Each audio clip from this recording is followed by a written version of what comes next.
Okay, we'll start with prayers. Omagyantimirandhasya Gyananjana Shalakaya Chakshurunmilitam Yena Tasmai Shri Gurave Namaha Shri Chaitanya Manobhishtam Sthapitam Yena Bhutale Swayam Rupa Kadamahyam Dadati Swapadantikam Vandeham Shri Guru Shri Yuta Padkamalam Shri Gurum Vaishnavamscha Shri Rupam Shagrijatam Sahagana Raghunatham Vitam Tam Sajivam Sadvaitam Savadutam Parijana Sahitam Krishna Chaitanya Devam Shri Radha Krishna Padan Sahagana Lalita Shri Vishakha Vitamscha Namo Vishnu Padaya Krishna Pristhaya Bhutale Shri Mate Bhakti Vedanta Swamin Niti Namine Namaste Saraswate Deve Gauravani Pracharine निर्विशेष शून्यवादी पाश्चात्य देश तारिणे नमो महावदन्याय कृष्णा प्रेम प्रदायते कृष्णाय कृष्ण चैतन्य नामिने गौरतुषे नमः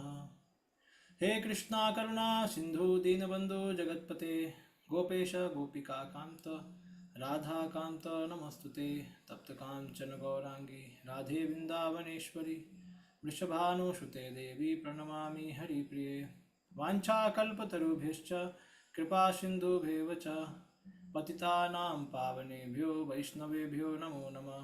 जय श्री कृष्ण चैतन्य प्रभु नित्यानंद श्री अद्वैत गदाधर श्रीवासादि गौरभक्तवृंद हरे Krishna Krishna Krishna Hare Hare Hare Ram Ram Ram Hare Hare.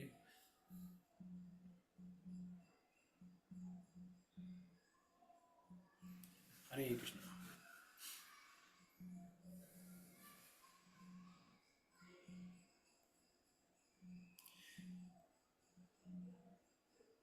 Okay.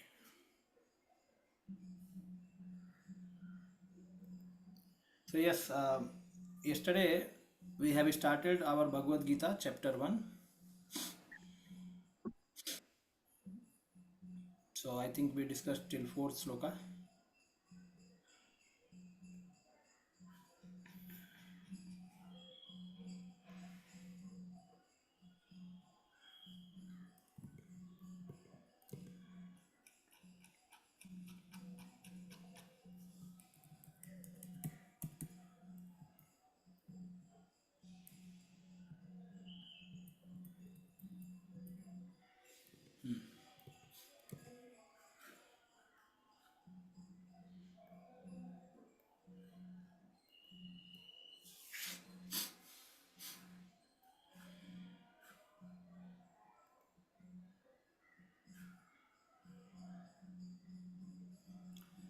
So yes, we saw that how this sixth chapter in beginning they are teaching Karma Yoga. Later sixth chapter Bhakti Yoga, and from 13 to 18 that is Jnana Yoga. So Bhakti Yoga is preserved in between both Karma and Jnana. So one very important thing should be preserved. It should not be allowed for exploitation, for immediate approach. That is why it is preserved. So the Bhagavad Gita begins with the setting the scene. Setting the scene means here Krishna keeps Arjuna in ignorance, so that Arjuna would ask question, and then that question will be answered by Lord Sri Krishna. See, for any important thing to come out, then there has to be some emergency most of the time. Yes, most of us humans are very complacent. We don't come to reality or surrender until some very emergency situation is brought in our life. So there is a one purport Srila Prabhupada writes, for living entity to practice bhakti, misery is the impetus. Misery is the impetus for living entity to practice bhakti. Because by nature, when we forget that we are not this body, we are so we are not the soul, we are body. So by naturally we will have tendency to seek comforts, enjoyment on the bodily level, and then it has to be shaken up. Then, even though living entity may not like, uh, whatever he will try, all ups and downs, he will try to make situation somehow settled. But फिर भी what will happen that when Lord is merciful, so then he takes away the wealth of the devotee. He said, यस्याहम अनुगृह्णामि हरिष्ये तद धनम शने. I take away the wealth. Anugrahanani means to those who I am too much merciful, I take away their wealth and property. So these Pandavas were like that actually. They from beginning only they were in always in shaking condition. Their life was never peaceful. They have just come on the mission of the Lord. They did not come for living comfortable life. Throughout their life they had a trouble. Kunti Maharani is crying, start crying and then telling her plight to Krishna that how she is suffering. But Kunti, even after suffering everything, Kunti wanted shelter of Krishna. And then by shelter of Krishna, she will not see this Bhavasagar once again. This Bhavasagar is very, very miserable actually. Sometimes it may not be understandable, but it's really a miserable. One day or other day, it will come to us in our life also that we will feel the misery, very intense misery. So Arjuna is in that situation here.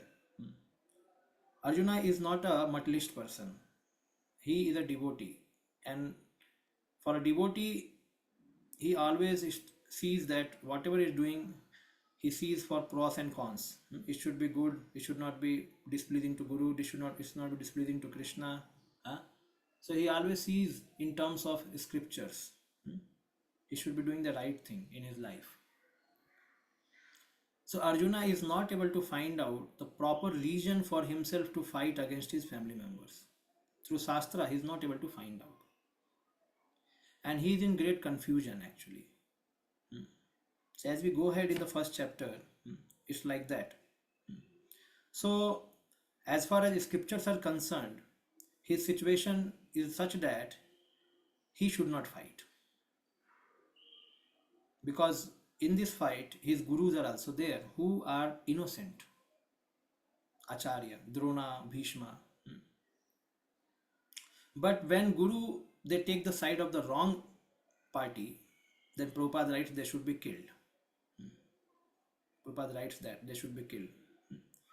But their taking side of wrong party was not to torture Arjuna and his family. Just they were on the side of Kauravas to fight. So this whole dilemma whether one should fight or not fight, whether one should do the duty of Kshatriya or Arjuna should give up everything and go to jungle and then live a life of renunciate in frustration. It was not solvable until Krishna spoke Bhagavad Gita. Without Bhagavad Gita, it is not solvable from any scripture point of view. So when Krishna takes the onus of all the sins and all the emotions of Arjuna and all his future life, then it is solvable. Krishna says, I will take care, don't worry. You just fight because I am saying. So therefore Arjuna fights. Otherwise, Vaishnava in this situation, he will not fight. He will find out some, okay, I will go somewhere in jungle, I will live somewhere, I will go to some other country, start living. So he was ready for all such options. Only Krishna, because he wanted to establish dharma and remove all these adharmic people, and he wanted to use them as a nimitta. So he has already killed. Krishna has already killed before the war has begun. These all Kauravas are already killed. Prabhupada says that it is already killed, but Arjuna does not know. Krishna has already killed them. So, but he wants to make him nimitta, that you become instrument in my hand and I will now factually kill them here in front of everyone. So that's why the situation is created in such a extreme situation, extreme. It's not like fight between some demons and devotees or some wrong people and right people. It's a fight between family members. And Pandavas never wanted kingdom. That is another thing. If you don't want kingdom, why you should fight at all? Don't want only kingdom. Somebody can say, okay, then where will you go? I will go to jungle, no issue. There are the stories in Srimad Bhagavatam when the kings in the Ikshvaku dynasty, like he's a Yuvanasva. Yuvanasva is one of the king in Ikshvaku dynasty. He had some wives, and he also did not get son. So he got frustrated. ये कौन कर रहा है? Please delete this annotation.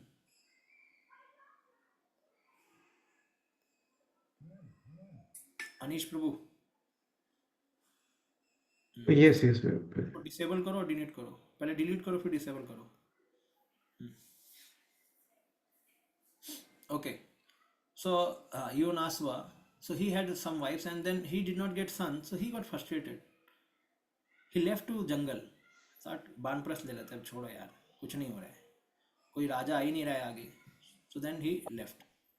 Not only this, even later, Bahlik is again the in the lineage of again Yuvanasva. He also faced the same situation in ninth canto is mentioned. He also had many wives.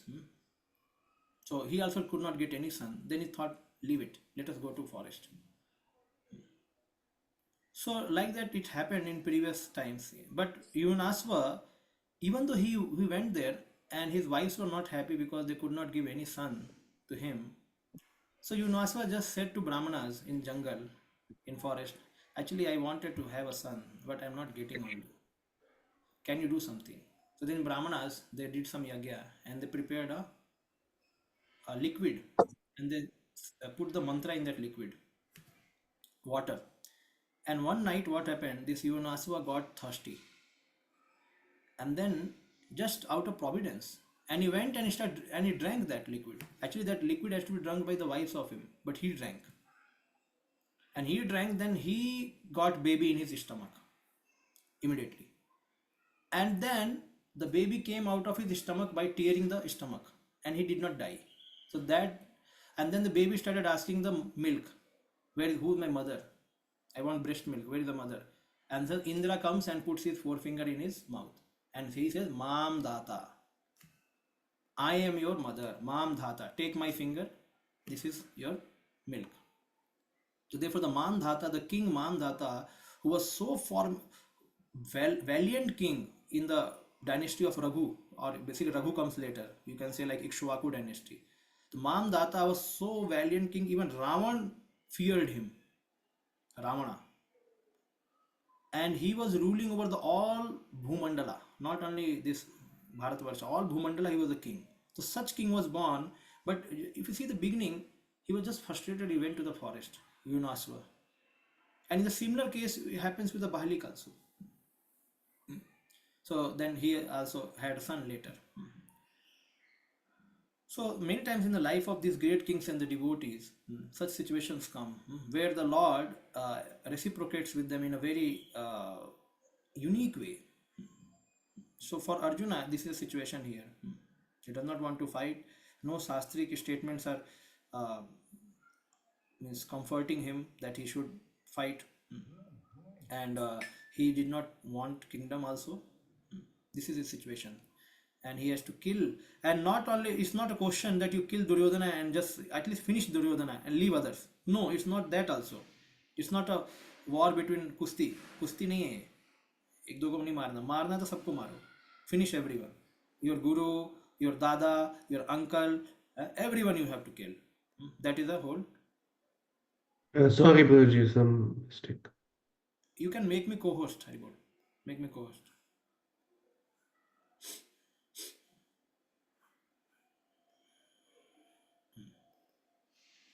Okay. So while we are going through this text of Bhagavad Gita in first chapter, we'll come across many times Srila Prabhupada ji mentions this is a weakness of Arjuna's heart, that is attached to family members. And sometimes Prabhupada ji says that it is the nature of pure devotee to become compassionate. At the same time later he says that, okay, this is material attachment. So we should understand what it is. So Arjuna is a pure devotee, mm, but he is for some time been put into illusion. So he is showing both kind of tendencies. Sometimes pure devotee tendency because he is himself pure devotee. So therefore his compassion is natural. But that compassion because of covering of Maya is shown towards family members. Compassion should be shown towards living entity to elevate them in Krishna consciousness. That is spiritual. But when compassion is shown towards living entity in regard to because they are our family members and even though they are doing adharma, no problem, but let them remain peaceful, then that becomes material compassion. So therefore Prabhupada mentions sometimes it's a pure devotee compassion, but he is putting in material terms like that. Okay, we'll now go ahead. So here we completed till fourth shloka. Who will be reading today? Ah, yes. Somebody is asking something. ठीक है कल कौन No. पढ़ता था हाँ आशीष Tiwari yes Prabhu what is the question I didn't ask any question. So I wanted to read. हाँ read हाँ okay you can read ठीक है Okay. Yes.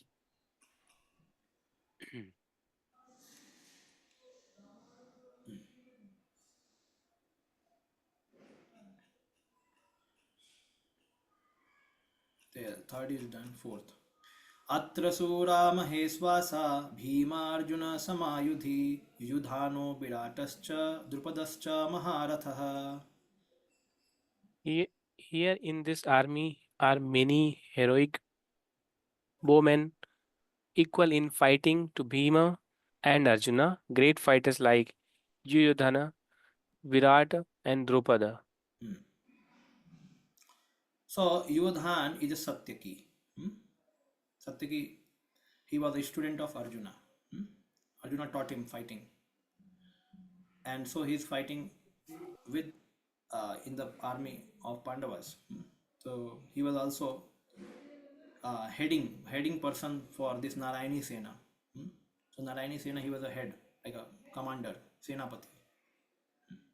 Virat we know that Virat was a king of Matsya dynasty he was a king and in uh, Agyatwas or what do you call when he all these Pandavas should not be identified by anyone anymore anonymity yeah. In anonymity period this Virat he sheltered these Pandavas because that was 13 years. For 12 years they have to roam around forest. The last year 13 years they have to hide somewhere. Nobody should recognize. Otherwise again they have to go for 12 years.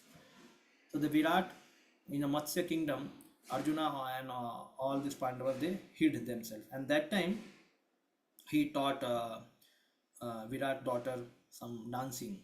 And then Virat daughter Uttara she got married to Abhimanyu. So like that. So Drupada, we know that Drupada is again from Panchal kingdom. So Drupada's daughter is Draupadi. Sikhandi is also his daughter, Sikhandi, and Drishtadumna. So Drishtadumna was begotten to kill Dronacharya after they had a misunderstanding, Dronacharya and Drupada. So at last, when Drupada was defeated by Arjuna, yeah, just because Guru Dakshina has to be given to his Guru, so he just defeated him and brought him like an animal catching him and then like animal is caught and then he just put it into the feet of Dronacharya. Take this is your share. And then Dronacharya when he sees he becomes very happy with Arjuna. He says nice. And then he says to Drupada that long back you remember you did not accept my friendship because I was very poor. Now I have become the guru for these Kauravas and Pandavas and you are now in my feet and I have won upon you. So now your kingdom belongs to me. Now I give you half share. You take a half share. So we know the story when they were in Gurukula. So Drupada made promise to Dronacharya that when I grow up, I will become king. That time I will give half of my kingdom to you. So Dronacharya had a hard time in living poor life. He did not have even milk to feed his son Aswathama. So then he thought, let me go to my friend, old friend. He went there, and then Drupada said, friendship should be made with equal people. You are so poor, and I don't remember the words I have given to you before. So there is no friendship. So Dronacharya became very unhappy, very, very disheartened, and he was angry. Then he thought that I will take revenge. So then he trained these people, Kauravas and Arjunas, and then he said them, give me dakshina by defeating this person. And then Drupada, after getting humiliated in this way, he thought that I will do yagya and produce a son who will kill Dronacharya. So therefore he got Drishtadumna. So like that. So Drishtadumna, even though the third shloka, Duryodhana says that, see Dronacharya, such a nice arrangement has been made by this Drishtadumna. He is your intelligent boy. He is your intelligent student, and he has done such a nice thing. But here it is mentioned he was not very prominent person. eh. For Dronacharya, he was not a very big person. He could defeat him. Surely in destiny, killing was another thing, but he was powerful, Dronacharya. So now who are cause of fear? Yudhan, Virata, Drupada. These are the more stronger people. Yeah, what is the question? Prabhuji, there are like in the whatever you're sharing, there are three translation given. So what's the reason for that? Like Okay, one, two, this three. this is, you leave it because this is I have taken it from somewhere. I Okay, have exported it, so it has come as it is. Yeah? So this is a this is VCT, Vishwanath Chakravarti Thakur, and this is Baldev Vidyabhushan. So when they are giving some commentary down, it is also coming. For this shloka, they are not given. So this is a for VCT translation, and this is for Baldev Vidyabhushan translation. thank you. So we will read only Prabhupada.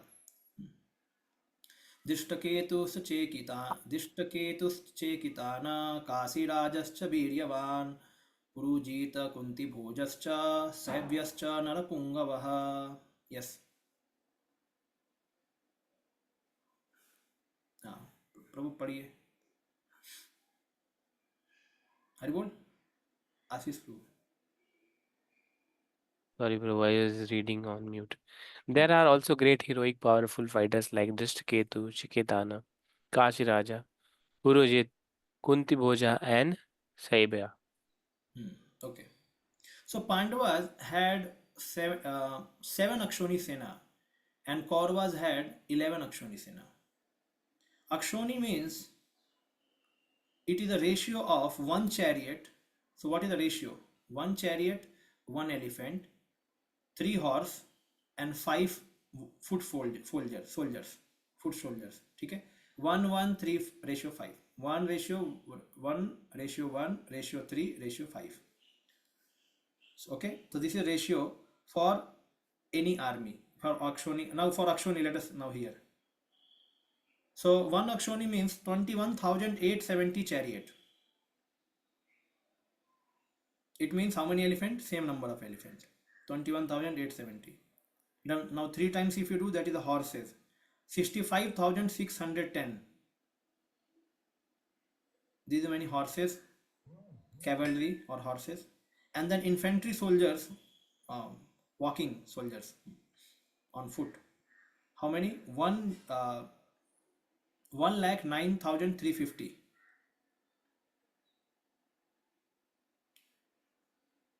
And then uh, thus one Akshoni consisted 2,18,700 warriors. Means if you calculate all the people, so now chariots, elephants के ऊपर भी कोई बैठा होगा ना. So chariot, elephant, cavalry, and then infantry soldiers. So all if you calculate 2,18,700. So this is a one Akshoni like that. ठीक है.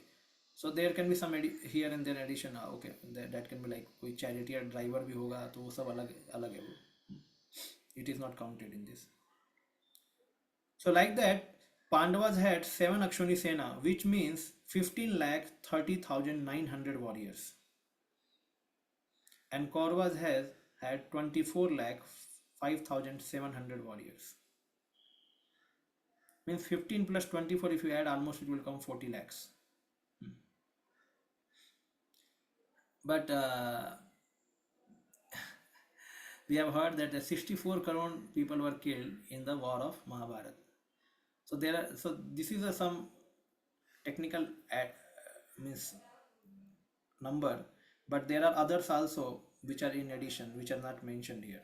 So like that, like 40 lakh people were there to fight the war.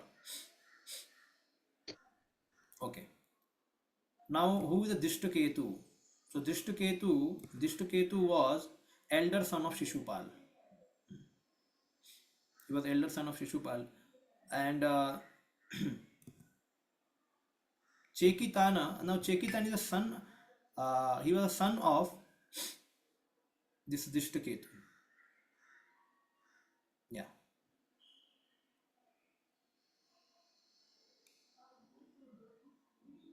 Sorry, Chekitan is a soldier hailing from Dwarka. It's a soldier from Dwarka actually. It's not from it's not a this his. So Chedi dynasty was ruled by Sisupal, and his elder son was Dishtaketu, like that. So just think now, Sisupal was must be with Duryodhana. How can his son is with Dishtaketu? So one thing, after killing Shishupal again, Lord Sri Krishna, how they used to rule the kingdom. Whenever they kill any person in any kingdom, they used to make their sons as a king, who would be good enough to in collaboration with Krishna's system. Then only he will make the king. So like he killed Jarasandha and he made his son as a king.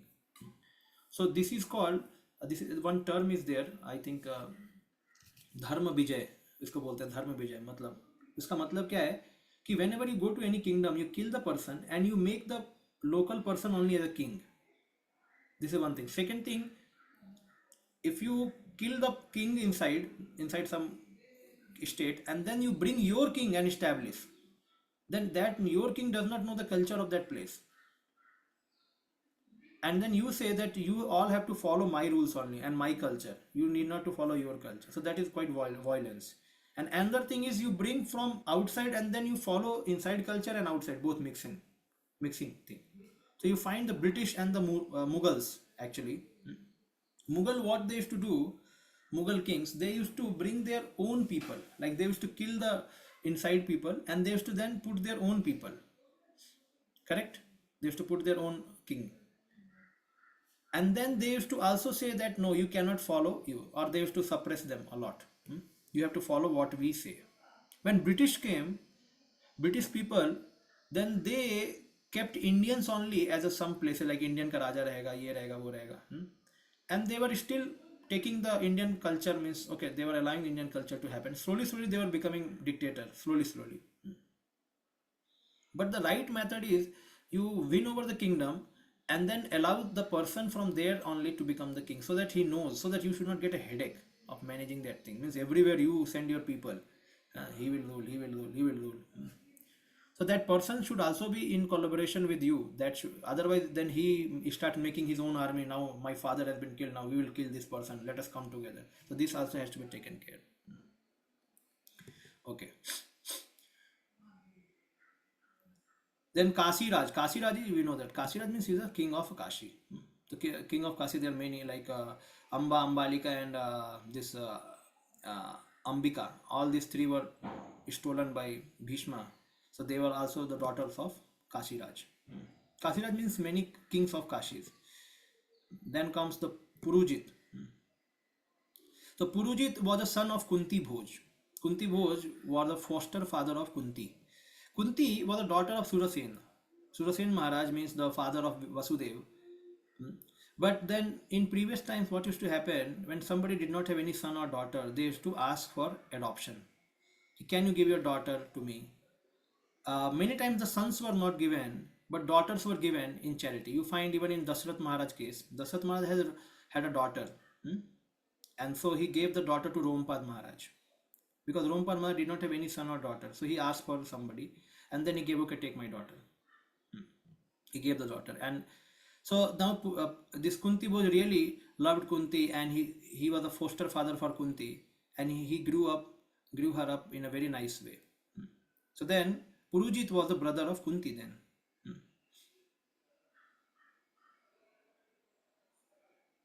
Okay. Then comes the Sabya. So Sabya was the king of Shivi Pradesh. And Sabya's son and Jayadratha, they tried to kidnap Draupadi. So just see, now Draupadi was a wife of Pandavas and they were trying to kidnap Draupadi, Sabya's sons. So then why should Sabya take side of Pandavas? No, it was the son's mistake. But he wanted to fight basically he wanted to fight from the side of Pandavas.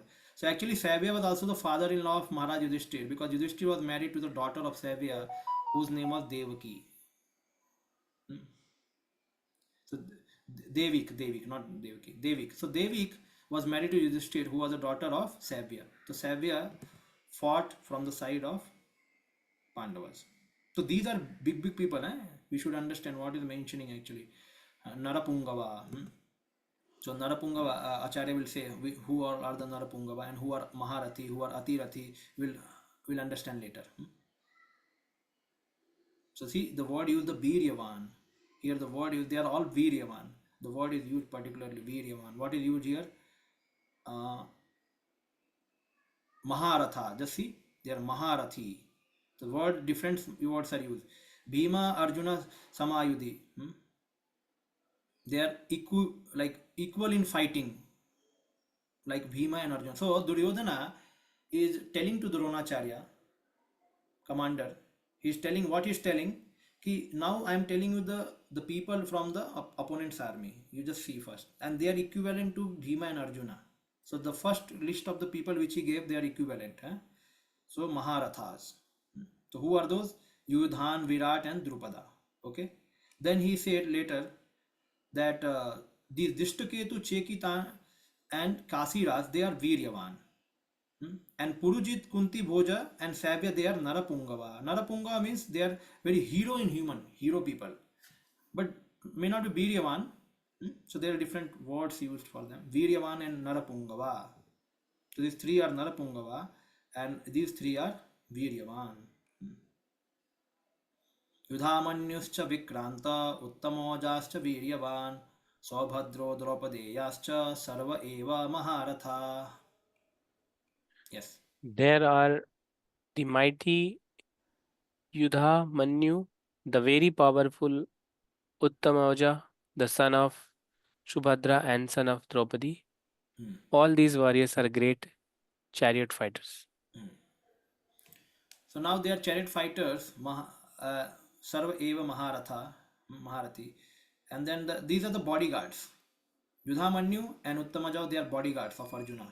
They come from directly Panchal Desh. They are from Panchal Desh. Panchal Desh, Panchali means Draupadi. So Draupadi's place, they are coming. Panchal Desh. So they are like that. Okay. So Vikrant and Uttamaja. So yeah, sorry. Yudhamanyu and Uttamaja, they are the basically bodyguards for Arjuna.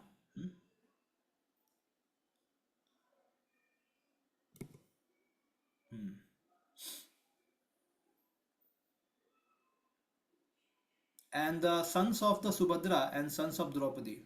Son of Subhadra, who is there? Abhimanyu. And then son of Draupadi, she had five sons.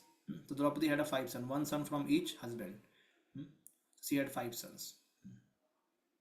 So they are also big people. He has mentioned that. Draupadi Ascha Sarva Eva Maharatha. So Maharatha. So now there are some acharyas, what they mentioned about Maharathi.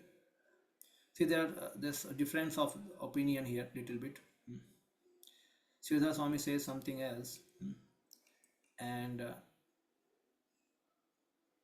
see, there's a one thing here. A Maharathi is a man who can fight alone with 10,000 archers. 10,000 archers, if one can fight alone, he is called Maharathi. And Atirathi means one who can fight with 60,000 archers, according to the 60,000. Amazing. 16,000 people, somebody can fight alone. Such a big, valiant warrior. And Arathi means who can fight with one. And Ardharathi means who cannot even fight with one. To some, so Karna was said to be Ardharathi. The Bhishma, he said, "You are Ardharathi and I cannot fight even one." So it's not like that. He was very powerful also. So just see. So who is Atirathi and who is Maharathi? And who are the sons of Draupadi?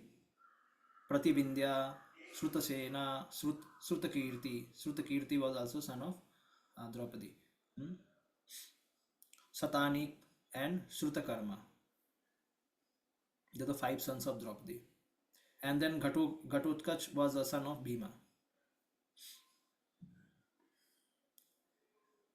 Yes. So like that Acharya say, ठीक है, done. अस्माकं तु विशिष्टाये तन्निबोध द्विजोत्तम नायका मम सैन्यस्य संज्ञार्थं तान् ब्रवीमि ते. But for your information, O best of Brahmanas, let me tell you about the captains who are specially qualified to lead my military force. So now he will tell about his people. So from 7th shloka onward, he will tell about his people.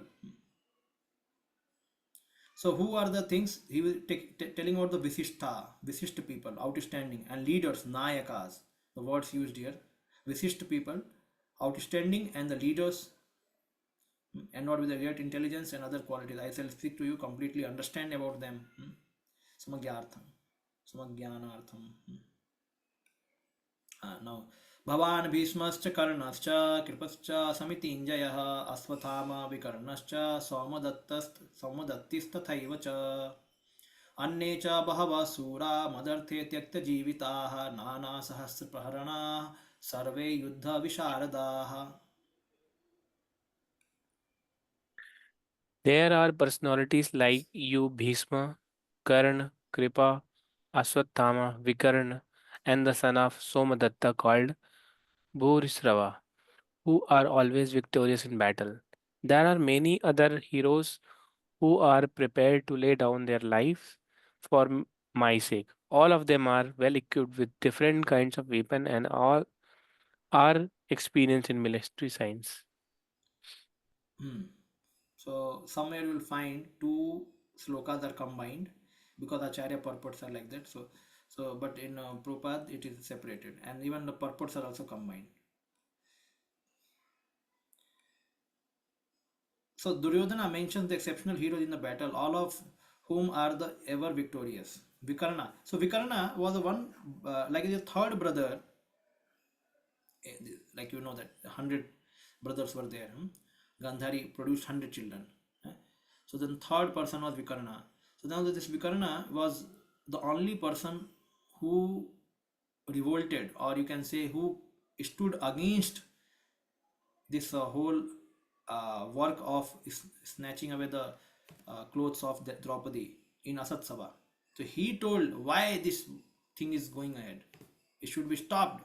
Dusasana should not do such things. So he was from the side of Kauravas, but he was against this thing. So neither Dhritarashtra nor uh, Drona nor Bhishma, nobody said anything, but only Vikarna said this should not happen. But Vikarna was quite powerful. But now Vikarna is with Duryodhana because he's a brother.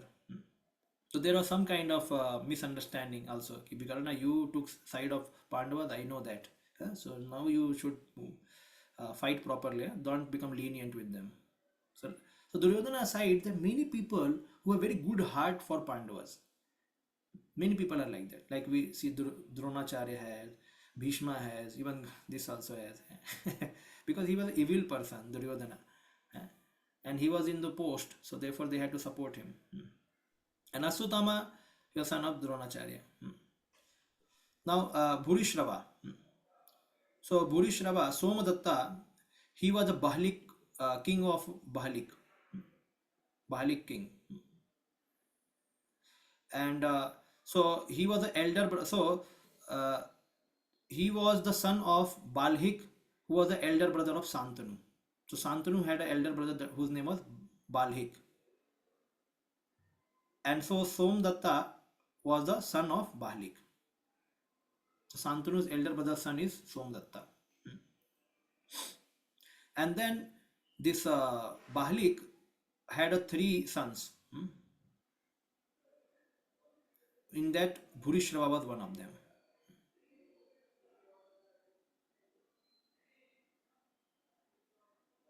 Actually, there's some confusion here. See, uh, Santanu's elder brother is Balhik. Balhik's son was Somdatta. Okay? And then Somdatta had three sons. Who was Bhurishrava. One of them was Bhurishrava. So Somdatta is the son of Balik, who was the elder brother of Santanu. And then Somdatta's son is Bhurishrava. Okay, na? Understanding? थोड़ा confusion नहीं है ना? Santanu कौन है? Santanu is the father of Bhishma. Okay, so Bhishma's father. Now, Bhishma is the son of Santanu, and Bhishma is also his stepmother is you can say this Satyavati, and then Satyavati had a son Vichitravirya, Chitrangada, and then the birth was this Pandu and Dhritarashtra and Vidura. So Pandu, Dhritarashtra and Vidura, they are like son of Bhishma, son of Bhishma, Utna, because Bhishma is again like equivalent to his fathers. Okay. प्रभु जी दादाजी हो गए ना, हाँ। Bheeshma will be दादाजी ना, भीष्मा दादाजी होंगे ना ये तीनों के, धृतराष्ट्र, पांडु एंड विदुर के दादा हो गए ना. No, कैसे? See, Chitrangad, see Satyavati and Ganga, they are wife of Santanu. Santanu has two wives, Satyavati and Ganga. Ganga से कौन हुआ? Bhishma. Satyavati से कौन हुआ? Chitrangad and Vichitravirya. And then Vichitravirya, Chitrangad के नीचे आते Dhritarashtra. So therefore not Dadadi, it's like a father. For them, for Pandavas, he is like a Dada. Okay, na?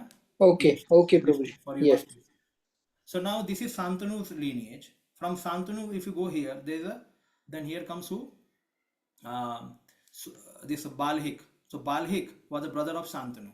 Now Balhik son was Somdatta, and Somdatta's son was Bhurishrava. So then Bhurishrava will come equivalent to whom? He will come equivalent to then Dhritarashtra's. So then he is for Pandavas he is like a father, and Somdatta is like a Dada. Somdatta is like a Dada. Okay, for Pandavas. ठीक है, इतना भी these are some historical things. Okay, then so Somdatta, the son of the Somdatta called Bhurishrava, was always victorious in the battle, and the many other heroes. And now here there are many other heroes who are prepared to lay down their lives for my sake. So Prabhupada says means they were ready now. They will be defeated and they are ready. So for Duryodhana's cause they will all die. So he says like that. As far as the others are concerned, like Jayadratha, Kritavarma and Salya, all are determined to lay down their lives for Duryodhana's sake. In other words, it is already concluded that all of them will die in the battle. So like that, Prabhupada mentions here. Tyakta Jivita. So their names are not given, but Jayadratha, Kritavarma and Salya, they will die. Okay. And Kripacharya, twin sister. So Kripacharya had a sister, Kripi, who was married to Dronacharya. So Kripacharya was also fighting against Pandavas. Now he says, Aparyaptam tadasmakam balam bhishma bhirakshitam paryaptam tvaditam etesam balam bhima bhirakshitam. Our strength is immeasurable and we are perfectly protected by grandfather Bhishma, whereas the strength of Pandavas carefully protected by Bhima is limited. Okay. So this has a many understanding here given by different acharyas. So Bhima was understood to be only powerful in strength but not in intelligence. But for Bhishma it was not the same. Bhishma was overall powerful. So therefore, because Duryodhana was very much fearful with Bhima, so he is considering his name. But Bhima was grossly intelligent, means he was grossly man, he was a gross man. किसी को उठा के पटकना, बस उसका भीमा का काम वही है. क्यों पटका, कब पटकना, वो सब सोचना काम नहीं है. वो पीछे से कोई बोलेगा अभी पटको तो उठा के पटक देंगे वो. So it's like that. So Bhima was like that. He was not very intelligent actually. He was very powerful, but so here he mentions कि our strength is immeasurable, huh?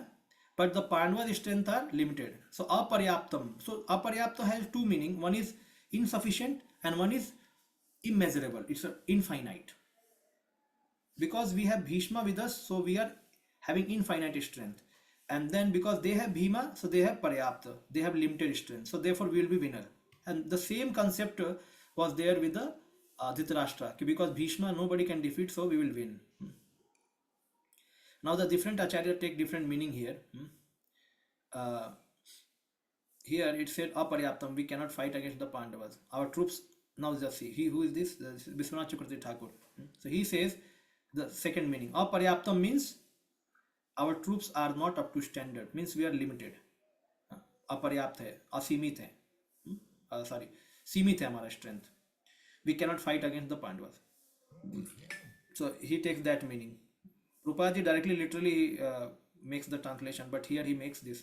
Now, so Ramanujacharya takes the word aparyapta means insufficient and paryapta means sufficient. Biswanath and Sridhar Swami follow the same interpretation. But Madhusudan Saraswati and Baladev, they directly say that aparyapta means Bhishma is there, so the strength is unlimited. But Biswanath Chakravarti Thakur, Ramanujacharya, other these acharya, they say aparyapta मतलब उनका strength कम है. बात तो सही है because Krishna is there ना. So when Krishna is there, their strength, what you can get. So this sloka especially, when somebody wants to write an article, so here it clearly says the material calculation of Duryodhana's mind. He's not calculating Krishna at all. In the whole slokas, there's no Krishna word. So he was so materially a calculative person. He does not know that Krishna need not even lift a weapon to defeat them.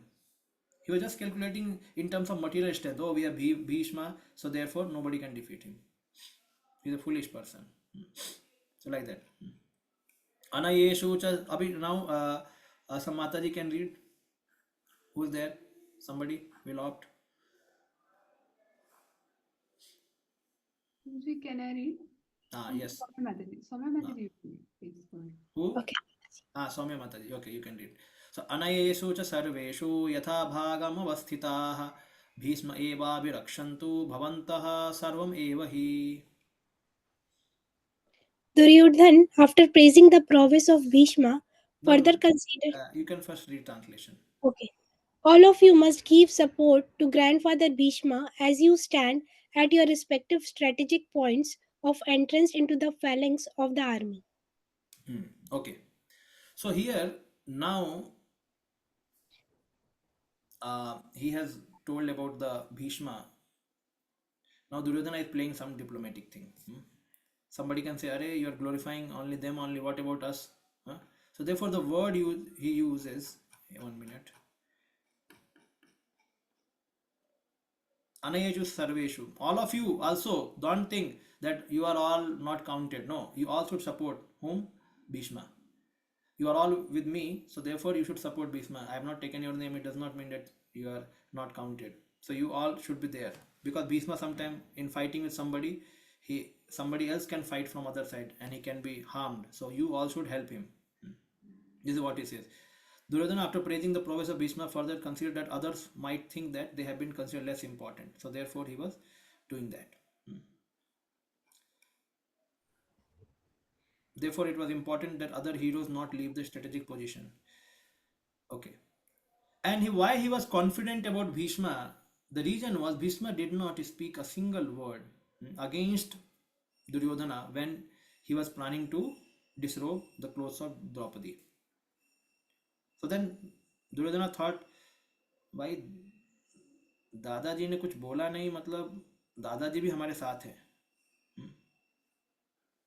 ऐसा वो सोचा Duryodhan. So he did not create a big mess, because he with the Dronacharya he told, you trained this intelligent Drishtadumna and he was to be killed, means he is going to kill you, and you should have not trained him, but you trained him. That was your fault. First thing. So he was doubting little Dronacharya. But in terms of Bhishma, he did not doubt that much. He said, Ki, no, no, no. I know that you were with us all the time, Dadaji. So don't show much affection. So he did not say those things here. So Duryodhana is very careful now that because with such a great effort he has collected army and many of them are not willing, but non-willingly because he is a Raja or a son of Raja, they have to be with him so that Raj Dharma, Desh Dharma should be protected like that.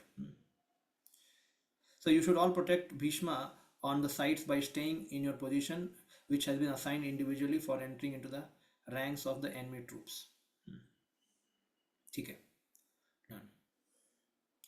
तस्य संजनया हर्षं कुरु वृद्धा पितामह सिंहनादं विनोद्यच्च शंखदद्मो प्रतापवान्.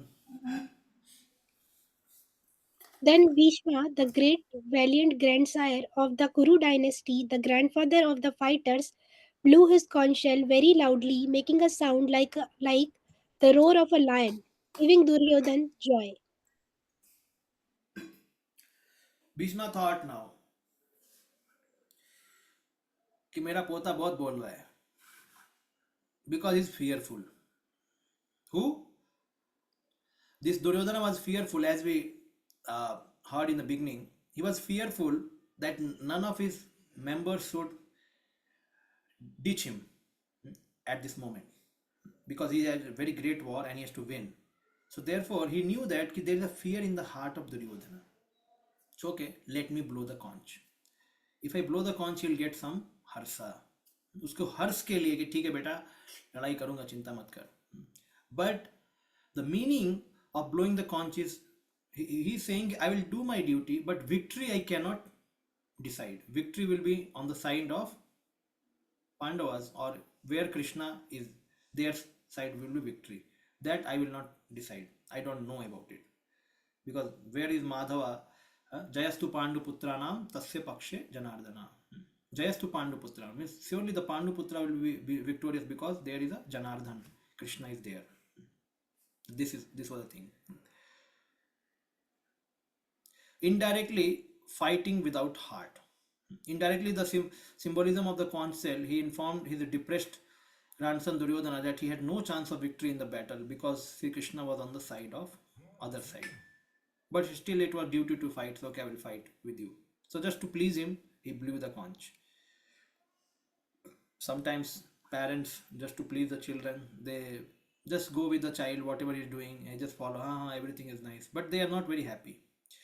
In a similar way, this is the situation here. Simhanadam. Simhanadam means the roaring of a lion. So the blowing of conch was like a roaring of lion.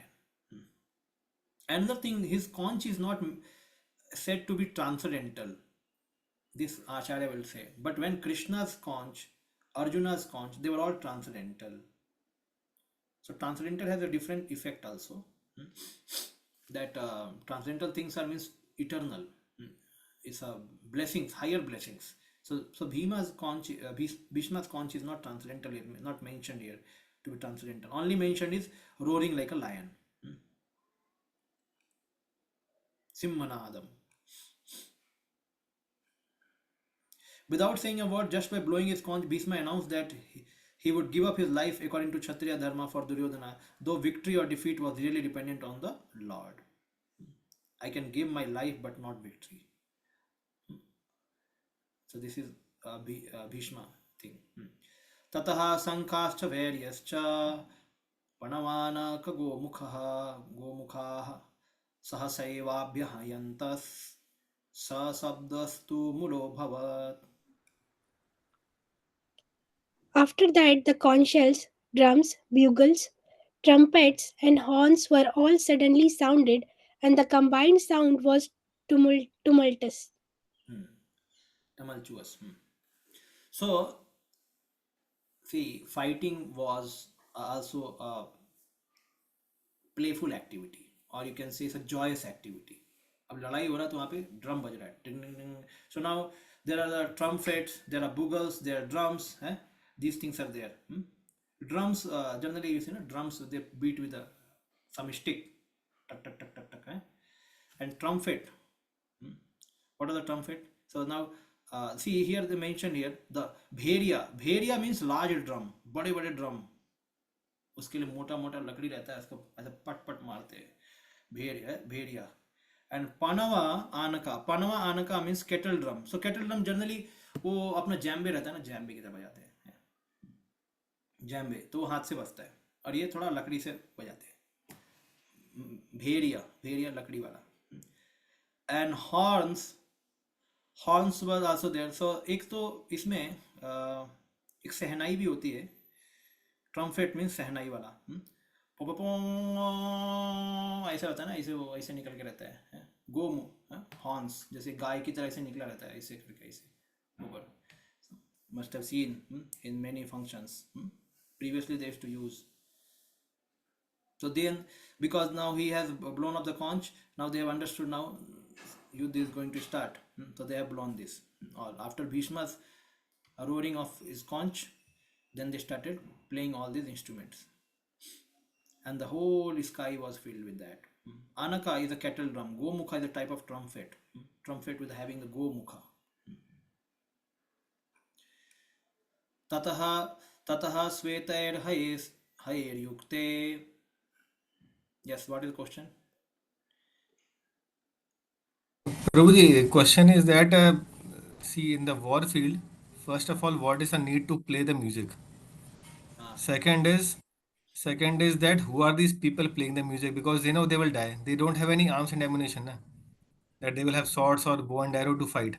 They are the first one to die. So who are these people No. who are ready to stand and See, these people will do their things and go away, na? Why they have to fight? They have not come with the weapons to fight. They are simply like वो बजाने वाले रहते हैं. वो गाना बजाने वाले, they come and they do and then they go away. That is the. See, war is also is a इनका dharma yuddha. मतलब See, Prabhupada says that Kshatriyas used to fight in a playful spirit. Playful spirit means morning they will fight, evening they will rest. Like any play, it's not that play happens means there is something like this is the way for winning and this is the way for losing. So then they will fight, and then after certain period चलो game खत्म करो, कल दोबारा खेलेंगे, दोबारा आ जाओ, दोबारा. तो इसमें क्या, इसमें खेल में जान मारने वाली खेल है. आप इसको खत्म कर दो, आप इसको खत्म कर दो, ठीक है, done. Now will take rest, again will come next day. So it's like a play. And when it is happening, so let us begin with the proper some instrument, proper auspiciousness, some sound. Prabhu ji like Olympic जैसे start होता है. Yes. Even in army also siren बजते हैं कि नहीं? In army also siren बजाते हैं वो लोग. तो बजाते हैं, वो हर जगह बजाते हैं. Sound is to just create a auspicious beginning now. Auspicious beginning होता है. तो उसमें कोई वो नहीं है. That is natural. तो प्रभु जी, ये जो है ये संगीतकार होते हैं या कौन लोग हैं जो उनको वॉर फील्ड में आके? No, संगीतकार means they are not like singers. They are simply those who play the instruments. So they are called. ठीक है? We'll go ahead. So yes. Please read the translation here. Yes, Prabhuji. On the other side, both the Lord Krishna and Arjuna, stationed on a great chariot drawn by the white horses, sounded their transcendental conch shells. Now see the transcendental conch. So their transcendental word is not used here. And here, so who is telling? This is Sanjaya is telling to Dhritarashtra. Okay? Sanjaya is telling Dhritarashtra what things are happening. Now Sanjaya is used the word, what Divyo word he has used. Divyo Sankho, and there for Bhishma is not used. So now station on the great chariot drawn by the white horse. So Arjuna's horse were given by Agni Dev. Agni Dev had given him the horse. So that was auspicious. And the horses were white in color. Yes. So here Prabhupada mentions that in contrast, the conch shell blown by Bhishma Dev, the conch shell in the hands of Krishna were described transcendental. The sounding of the conch shell indicated that there was no hope of victory for the other side. So that will come in the next shloka, where it says that it shattered the heart of all the Kauravas by hearing the conch shell of Pandavas, it shattered their heart. So Prabhupada is adding here itself. Jayastu Pandu Putranam Esam Paksha Janardana. Victory is always with a person like the son of Pandu. And wherever the Lord is present, goddess of fortune is also there. Because the goddess of fortune never leaves alone without her husband. Therefore, victory and fortune were awaiting Arjuna. And then he says that besides that, the chariot had been donated by Agni Dev, fire god.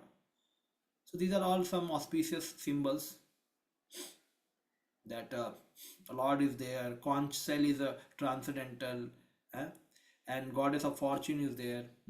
Good horses are there. Good chariot are there. So like these are some their auspiciousness. The chariot, the quiver, the horses were given to Arjuna, and chakra to Krishna by Agni before he devoured the Khanda forest. So this was a gift given because Arjuna allowed him to devour the Khanda forest. So he gave some gift to Arjuna. पाञ्चजन्यं हृषीकेशो देवदत्तं धनञ्जयः पौण्ड्रं दद्मो महाशङ्खं भीमकर्मा वृकोदराः अनन्तविजयं राजा कुन्तीपुत्रो युधिष्ठिरः नकुलः सह देवश्च सुघोषमणिपुष्पको काश्यश्च परमेश्वासः शिखण्डी च महारथः दृष्टुदुम्नो विराटश्च सात्यकिश्च पराजित द्रुपदो द्रौपदेयाश्च सर्वशः पृथ्वीपते सौभद्रश्च महाबाहुः शङ्खान् दद्मो पृथक् पृथक्. Lord Krishna blew his conch shell called Panchajanya, Arjun blew his the Devadatta, and Bhima, the voracious eater and performer of Herculean tasks, blew his terrific conch shell called Poundra. King Yudhishthir, the son of Kunti, blew his conch shell, the Ananta Vijaya, and Nakul and Sahadeva blew the Sughosha and Manipushpaka. That great archer, the king of Kashi, the great fighter Shikhandi, Drishtadyumna, Virat, the unconquerable Satyaki, Draupad, and the sons of Draupadi and others.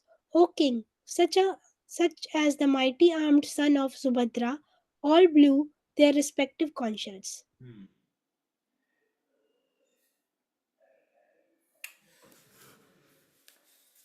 So Bhagavad Gita from beginning only, it appears that it's partial. So the list of warriors which are mentioned are more in Pandava side than in Kaurava side, even for blowing the conch. So even Duryodhana did not name many of his warriors. Only 1-2 line he just said. And he named many warriors of Pandavas.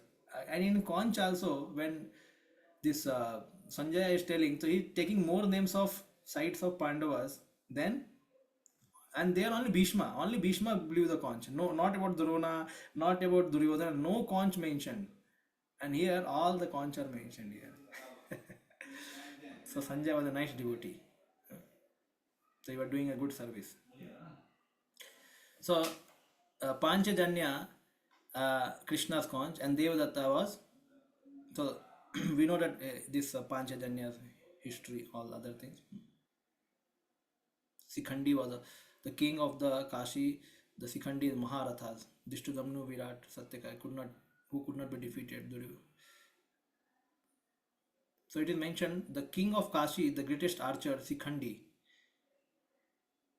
Sikhandi is another name.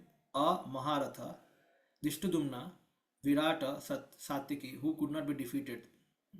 These are all mentioned. Yes, Prabhu. Prabhuji, I just have a question related with Sanjaya. Is what is in Sanjaya's mind giving such a and Sanjaya is always glorify Arjuna, Krishna is very in bigger way and like in because and Dhritarashtra asking about in and he is a servant of Dhritarashtra and is how he can place his very in front of his boss. He is telling the other sides. What's Sanjaya's position and how can we understand these So things? Sanjay is seeing the truth, and he's if somebody asked whether he was partial from the side of Krishna, so it looks like that, because he is also giving some verdicts. Because generally you find Vedvyas, when he writes his scriptures, even Mahabharata or other scriptures, he does not give verdict many times. Ki if you follow this thing will happen, you should take shelter. He just narrates the story, finish. And this question I also had, ki when I am seeing Mahabharata something wrong is happening, Vedvyas is not commenting only, ki this should not happen, this should happen in this way, that way. He's just writing it, nothing commentation, कुछ नहीं, just लिख रहे, ये हुआ, ये हुआ, ये हुआ, ये हुआ, like that. But here the Sanjay really giving his commentary also, because at last shloka what he say, that yatra yogeshwaro Krishna yatatra partho dhanurdara. Now the fight has not begun only, and generally the Dhritarashtra wants some solace also, कि भैया सही सही बोलो, so that my sons are going to fight and you are saying something else. So he is also giving some commentary inside, that is there. So then it leave up to him, because anyway the Bhagavad Gita mainly talks about the knowledge of this Jnana Yoga, Karma Yoga and other thing, Bhakti Yoga. They are talking about that. So this is setting the scene. The scenes are setting, and there are some realizations given by Sanjay. This will what happen. So therefore accept that way. Chalega. Sanjay is looking like a partial. It's a partial, or in the sense he is a person who is seeing the truth, and therefore he still wants that, because he was a student of Ved Vyas. Sanjay was a student of Ved Vyas. So he, when you find even in the first canto, when Dhritarashtra, he was very close to Dhritarashtra, and when Dhritarashtra was heavily chastised by Vidura and he leaves the kingdom and goes to the forest, so then Sanjay was in very lamentable situation, and he started weeping and saying, where my uncle and aunt have gone, they have not told me, they have cheated me. So there Prabhupada writes a purport, great souls cheat for a great cause. There he writes a purport. So Sanjay was in great connection with them, but Sanjay also wanted goodwill of Dhritarashtra. If this could stop, then whole thing can be resolved. Okay, yes, Prabhu. Prabhuji, is Sanjay like advisor of Dhritarashtra, or like? So generally, the advisor speaks the blunt truth. Yeah, So advisor, or irrespective you of. can say like advisor, or you can say like Dhritarashtra is senior to him, and he's like a well-wisher, you can say, and he gives some advice also. Dhritarashtra is open for advice from him, no issue. And he's a good-hearted person, Sanjaya, student of Vedvyas. He had got some mystic siddhi to see the things happening far distant, and Dhritarashtra is taking help from him. So Dhritarashtra must have confidence in him. That's why he's asking. No? It's like that. But Dhritarashtra heard no one actually. Dhritarashtra simply for namesake सब बोलो उसके सामने, और उसको कान में एक कान से सुनता, दूसरे कान से निकाल देता था वो. उसका बुद्धि नहीं थी. Unfortunately, Dhritarashtra, when he was born, he was said to be very highly intelligent and wit person, but he was not. He was in attachment for his sons. He knew that it is wrong, but because so attached to his sons, he was not able to take firm decisions. Okay, so now these slokas are all combined. So here, the word Rishikesh is used. So there, what Prabhupada says, we should see that. The Lord Sri Krishna is used, referred as a Rishikesh. So Rishikesh means he is the owner of all the senses. Living entities are part and parcel of him, and therefore the senses of the living entity are also part and parcel of the Lord. So here Rishikesh means Lord controls Arjuna's senses. That's why. So because Lord is the Ishwar of all the senses, so Lord is going to control Arjuna's senses, or going to guide him directly how he should go ahead in his life, Arjuna. So that's why the Rishikesh word is used. He is the controller or master of Arjuna's senses, especially. He is going to give direction to the Arjuna. Now another thing, the words are used. Lord has a different names according to different activity. Madhusudan, because he has killed Madhu demon. Govinda, because he gives pleasure to cows and senses. Vasudev, because he is son of Vasudev. Here Vasudev is his name. Devaki Nandan, because son of Devaki. So like that, Lord has many names according to his activities and and pastimes. He gets many names. Similarly, Bhima is called Vrkodara. Vrkodara means voracious eater. Voracious eater. Voracious eater. That's why his name is Vrkodara. Udara means pet, stomach, and Vruka means who have the very great urge for eating. Fire, digestive fire is very high. Jatharagni is very high. Not only that, he simply does not eat, he also does Herculean tasks. So he does very great tasks. So that's why his name is Vrkodara. What was the Herculean task? He killed Hidimba. The demon Hidimba he killed, so that was Herculean task. On the other side, there was no such credit nor the presence of Lord Sri Krishna. So no credit was given to other side, Kaurava side, nothing like that.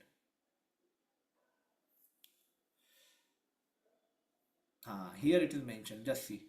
Sanjaya informed King Dhritarashtra very tactfully that his unwise policy of deceiving the sons of Pandu and endeavoring to enthrone his own son on the seat of the kingdom was not very laudable. It means Sanjaya is considering what is good, what is bad for Dhritarashtra. It's clearly mentioned here. So therefore, tactfully, he's using some tactics how to just change the mind of Dhritarashtra. The signs already clearly indicated that the whole Kuru dynasty would be killed in a great battle, beginning with the grandsire Bhishma, down to the grandsons like Abhimanyu and others, including the king from many states of the world. All were present there, they all will be doomed. The whole catastrophe was due to the king Dhritarashtra because he encouraged the policy followed by his sons. So like that. So he is telling actually, because you are the cause of all such catastrophe. Dhritarashtra सब लोग मारे जाएंगे तुम्हारे कारण से क्योंकि तुम decision नहीं ले रहे हो.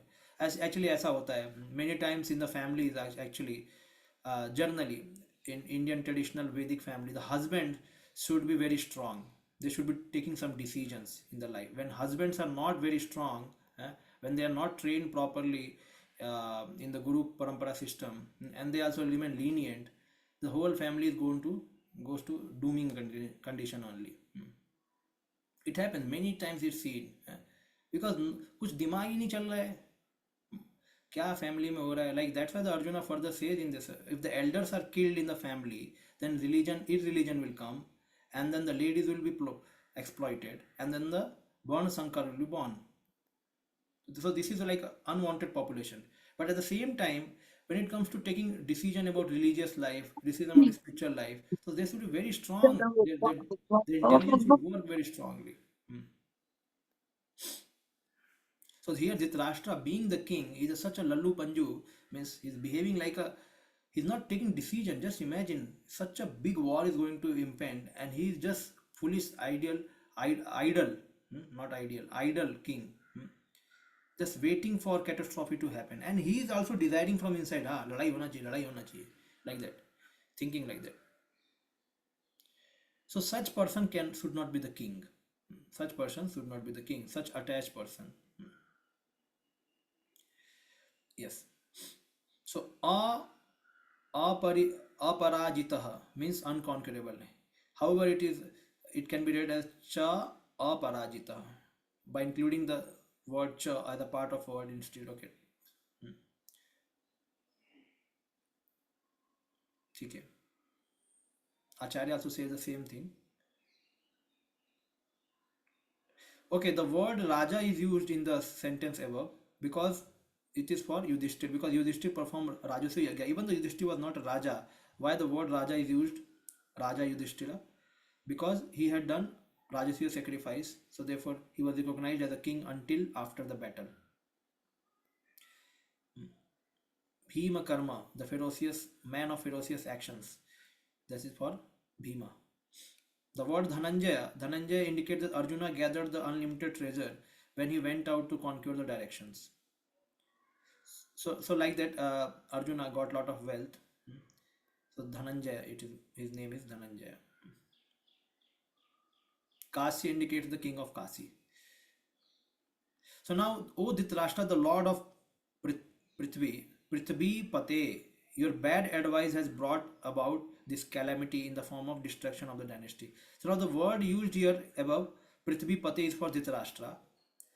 So that's why we just read na here on the this one. What is this? Catastrophe. This. So this is spoken by the Vishwanath Chakravarti Thakur, and this is Baldev Vidyabhushan, down one. So they are saying when he's using the word Prithvi Pate, where is the Prithvi Pate? The word here Prithvi Pate, Prithvi Pate, सर्वसह पृथ्वी पते, ओ धृतराष्ट्र, ओ पृथ्वी के पति, तुम्हारे कारण सब मारे जाएंगे. Like that he is saying. Okay, O Lord of the earth, Dhritarashtra, because of you, everyone will be killed. सघोषोधार्त राष्ट्राणाम हृदयानि व्यवधारयत् नभश्च पृथ्वीं चैव तुमुलोऽभ्यनुनादयन्. The blowing of these different conch shells became uproarious, vibrating both in the sky and on the earth. It shattered the hearts of the sons of Dhritarashtra. So here it is mentioned their hearts were shattered. In case of when Bhishma blew the conch, the hearts were not shattered. But here it's mentioned. It means Sanjaya is quite figurative or giving good description about when Pandavas are doing something. So when Bhishma and others on the side of Duryodhana blew their respective counsel, there was no heartbreaking on the part of Pandavas. Such occurrences are not mentioned, but in the particular verse, it is mentioned that the hearts of sons of Dhritarashtra were shattered. And it was truth also, therefore it's mentioning. This is due to the Pandavas' confidence in Lord Sri Krishna. One who takes shelter of Supreme Lord has nothing to fear. So confidence makes a great change. So you can see here.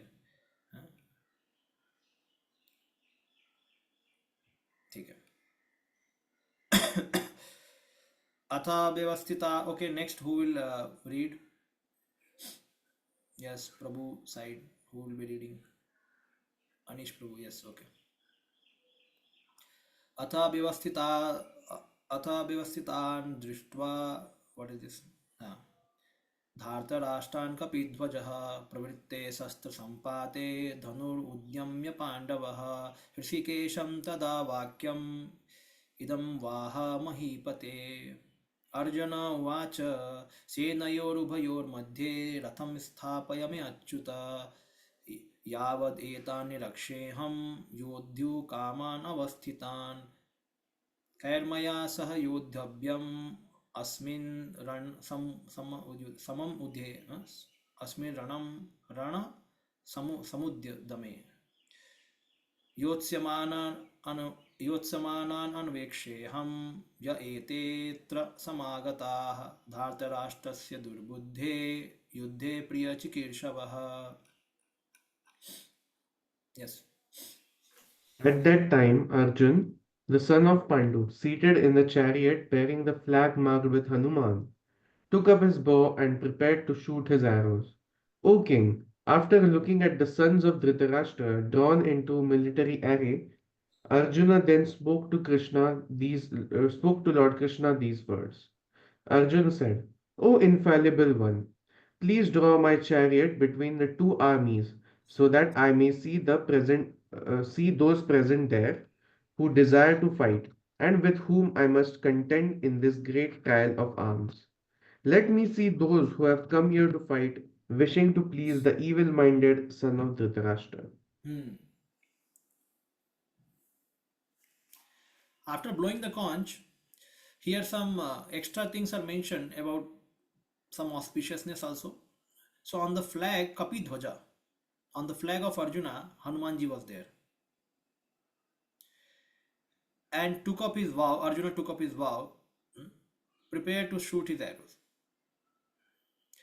So there are some auspicious signs. One is Krishna being on the chariot of Arjuna, and then chariot was given by Agni. Kapi Dhwaja, goddess of fortune, also there because Krishna is there, and transcendental conch are mentioned, and then shattering of hearts of other side is also mentioned. So like that, these are the some auspicious signs for them to win the war. Okay. Arjuna said, "Oh, please draw my chariot." So now Arjuna has a desire to see who all have come to fight. Let me see who have come here to fight. So this is a combined purport. Yes, purport of Srila Prabhupada. ठीक है इधर. The battle was just about to begin, and it is understood from the above statement the son of Dhritarashtra were more or less disheartened by the unexpected arrangement of military force by the Pandavas, who were guided by the direct instruction of Lord Krishna. Lord Sri Krishna is a Ram himself. Wherever Lord Ram is, his eternal servitor Hanuman and his eternal consort Sita, the goddess of fortune, are present. Therefore, Arjuna had no cause to fear any enemies whatsoever. And above all, the Lord of all senses, Lord Krishna, was personally present to give him direction. Thus, all good counsel was available to Arjuna in the matter of executing the battle. In such auspicious condition, arranged by the Lord for his eternal devotee, lay the signs of assured victory.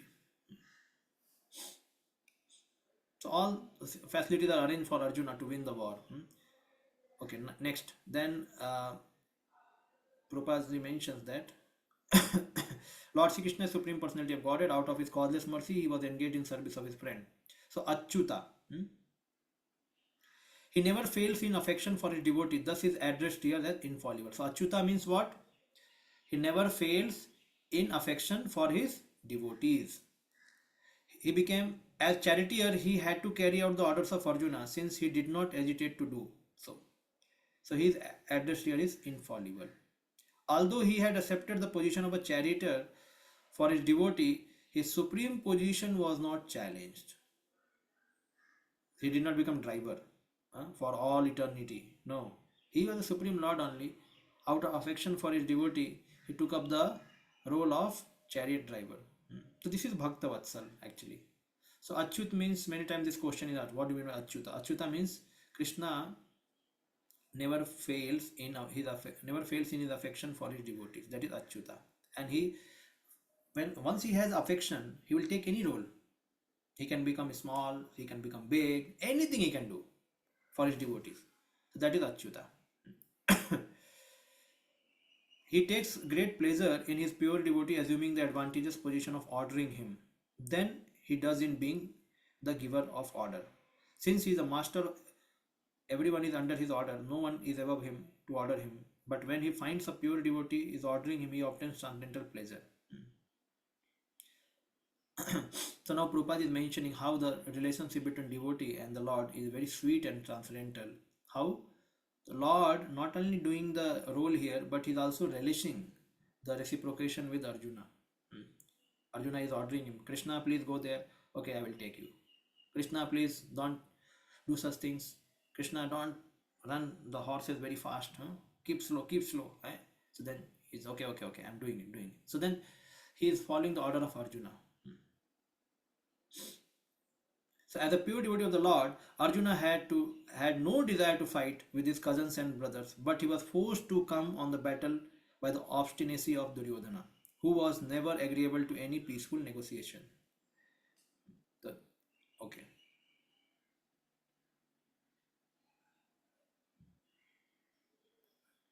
So even though Arjuna was not going to make a peace with Duryodhana, he just wanted to go and see. He did not want peace. Peacemaking nahi karna hai. Just he's going and see who all have come. Let me see. So with this mindset, he said to Krishna, please take me in between the army, and I want to see who all have come. So all these are mentioned. He had no intention of proposing peace negotiation with them. It was also the fact that he wanted to see them to make an estimate of the strength which he had to face. Okay, so like that. So even Acharya said the same thing. Sanjay Uvacha Eva Mukto Hrishikesho Gudakeşena Bharata Senayorubhayormadhye Sthapitva Rathottamam भीष्मद्रोण प्रमुखतः सर्वेषां च महिक्षिताम् उवाच Partha पश्येतान् समवेतान् कुरुनिति.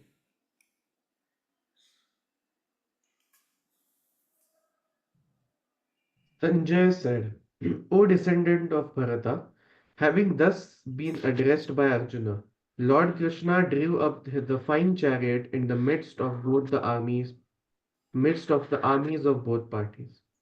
In the presence of Bhishma, Drona, and all other chieftains of the world, the Lord said, just behold, Partha, all the Kurus assembled here. Hmm. So, Lord knew the mind of Arjuna. Arjuna is going to become illusioned after some time. Even though he is confidently saying, take me there, but he is doubtful for fighting from beginning only. And that doubt is going to now devour him. Even though he's saying, Krishna, please take me there. But Krishna now understand, अभी इसका होने वाला है. अभी रोएगा थोड़ी देर में. So Krishna is saying, just behold Parth, all Kurus have assembled here. Just see that. He's saying like that. So now there are some words used here. Gudakesh. Gudakesh means Gudaka.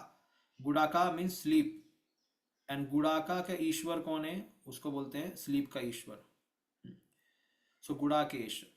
So sleep also means ignorance. So Arjuna conquered both sleep and ignorance because of his friendship with Krishna. So the Gudakesh word is used for Arjuna. So he had conquered over sleep and ignorance. So Prabhupada says that how it is, because he could not forget Krishna even for a moment, because that is the nature of a devotee. So Arjuna was a pure devotee. Even one time he was sleeping and from his body the sound was coming, Krishna, Krishna, Krishna, Krishna. The pure devotee, even in sleep, he is remembering Krishna. So that is why he is called Gudakesh. He is always awake, Krishna conscious, even in sleep. So Prabhupada mentioned, even in waking or sleep. Okay. Thus, a devotee of Krishna can conquer both sleep and ignorance just by thinking Krishna constantly. This is called Krishna consciousness or Samadhi. Okay.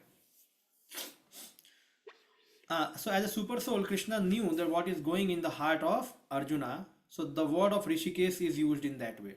So now that Rishikesh, previous one, because he is the director of senses of Krishna. Arjuna. So that word is Rishikesh. And here Rishikesh word is used for what? He knew what is going in the mind of Arjuna. Because he is a Paramatma. So here is a Rishikesh word is used. Rishik means senses, means he knew what his mind, senses ka malik kone man hai. So he knew what is there in the mind of Arjuna. So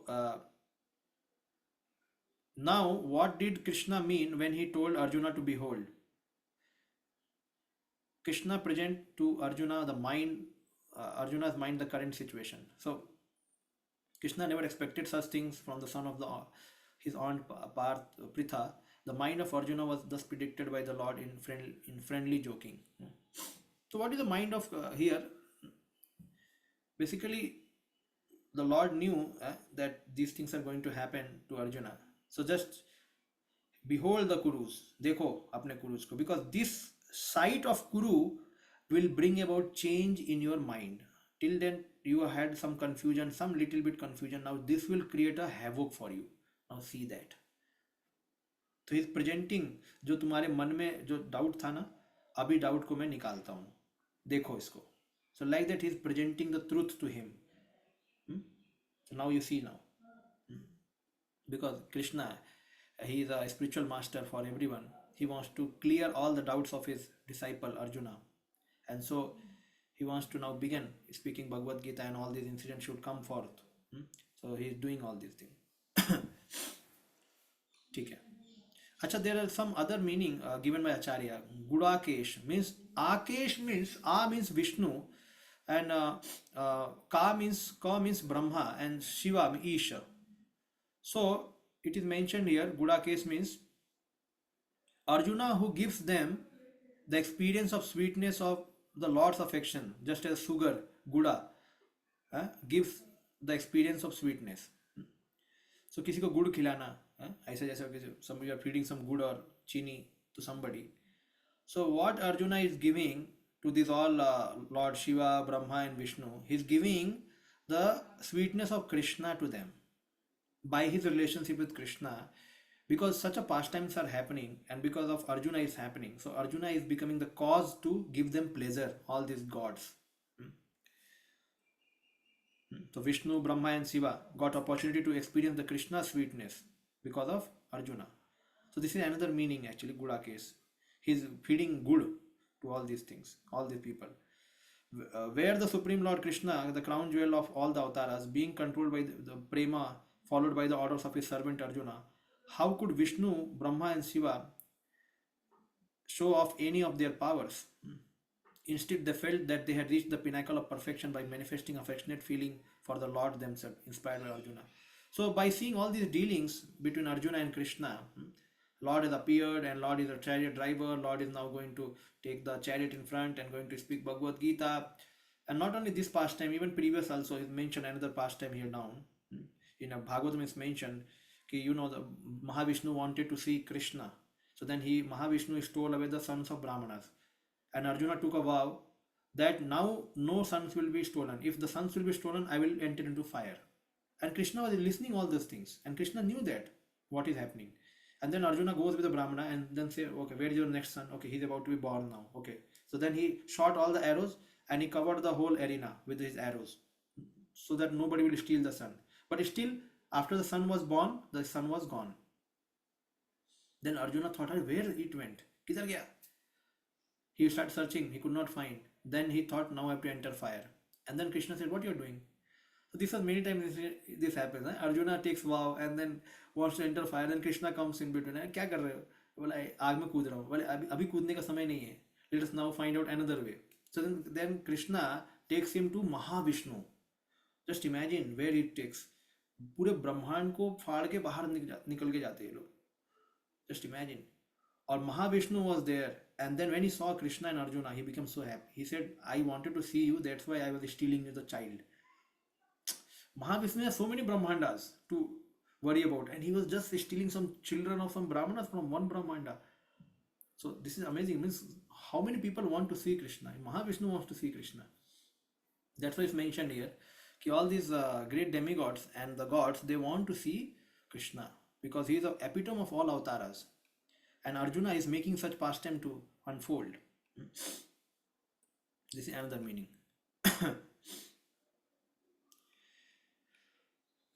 Okay. तत्रा पश्यत् स्थितान् पार्थः पितॄन् पितामहान् आचार्यान् मातुलान् भ्रात्रान् पुत्रांस् पौत्रांस् सखींस्तथा स्वसुरा सुहृदश्चैव सेनयोरुभयोरपि. There Arjuna could see, within the midst of the armies of both parties, his fathers, grandfathers, teachers, maternal uncles, brothers, sons, grandsons, friends, and also his fathers-in-law and well-wishers. So, who are the Pitran? Fathers? Bhurishrava was the father. Who are the Pitamaha? Bhishma and Somadatta. So, Bhishma and Somadatta were the grandfathers. Who are the Acharya? Dronacharya and Kripacharya were Acharya. Who are the Mama? Matulan. Salya or Sakuni? Salya and Sakuni were Mama. Bhratran, Duryodhan, Vikarna and others. They were the Bhai. Sons, Lakshmana, and then Kumara and others. They were the sons. Potran, grandson. Potran means grandsons. So the sons of Lakshman, he was grandsons. Sakhim's friends कौन है? Aswathama is a friend. And Swasuran, Sasur कौन है? Drupad is a Sasur. And Suhridas, the well-wishers, Kritavarma, they are the well-wishers. So like that, all different gradations of his relatives are there present to fight against him. So it was a great disturbance to his mind that I have to fight with all of these people. They're all my family members.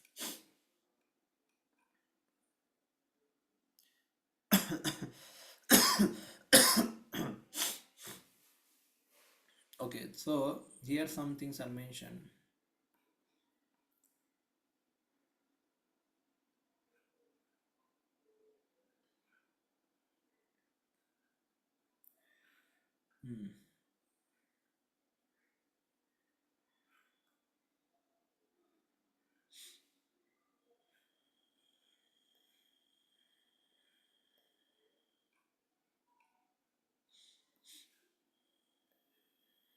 So we know that what is a Jayadratha?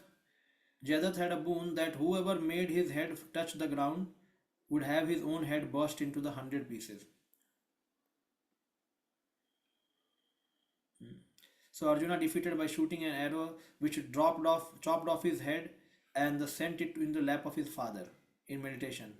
So father, when he got the head of his son in meditation on his lap, so immediately he threw the head down and then his father's head was burst.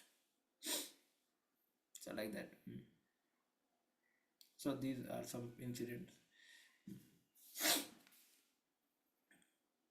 So it is mentioned now. Well-wisher like Kritavarma and Bhagadatta note that Bhagadatta was a friend of Pandu and later Yudhishthir.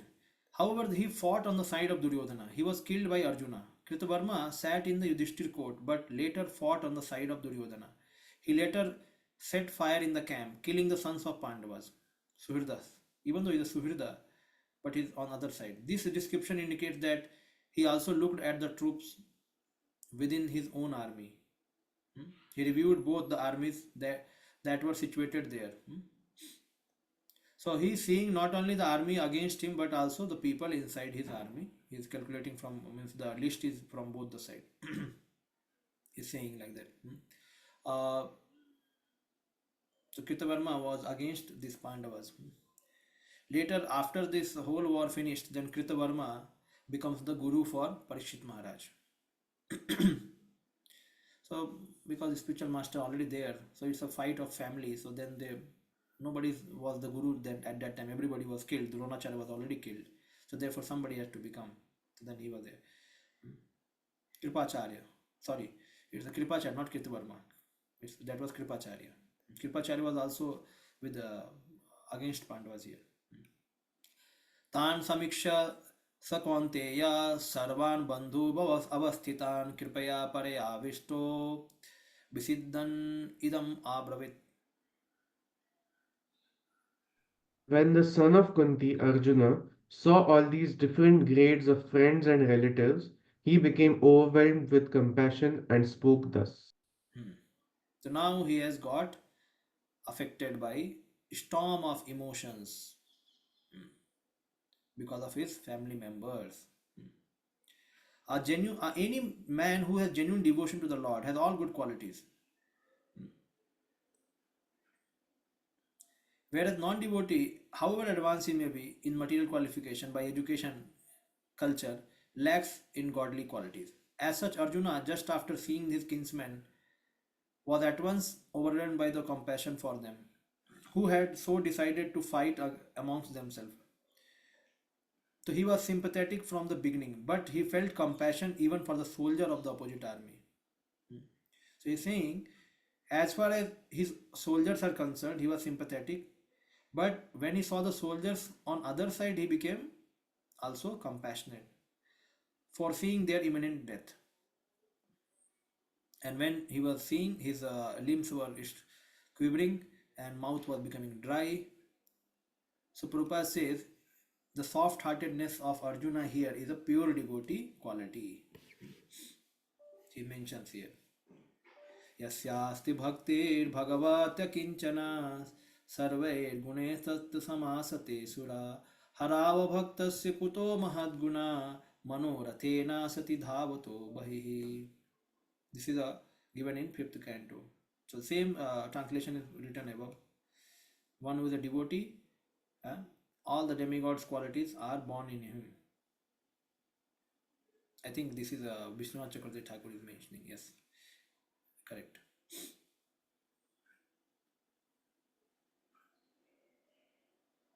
Arjuna, under illusion, making it appear that his duty to fight was against religious principle, through a distortion of the philosophy of non-violence mentioned in the Shruti, Ma himsayat sarva bhutani, do not commit violence against any living entity.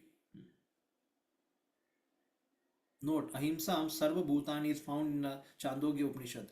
Na Himsayat Sarva Bhutani is quoted by Ramanuja in 2.19. Sridhar Swami 18.3. Na Himsayat Sarva Bhutani Maitrayan Gatah Charet is found in Mahabharat. So na Hinsayat means, or Na Hinsayat means you should not commit hinsa on any person. So these are the Dharma Shastra Vakya mentioned. These are something. So Arjuna is taking shelter of that one. Ahead you will read that Artha Shastra says that such people should be killed, but Dharma Shastra says that you should show uh, ahimsa to all living entities. So Artha Shastra are little down and Dharma Shastra are up. So Arjuna is taking quotations from Dharma Shastras. He is little higher. So Artha Shastra are down and Dharma Shastras are above. So their statements are taken more priorities. So that is why it's mentioned here that he is taking the shelter of religious principle of non-violence.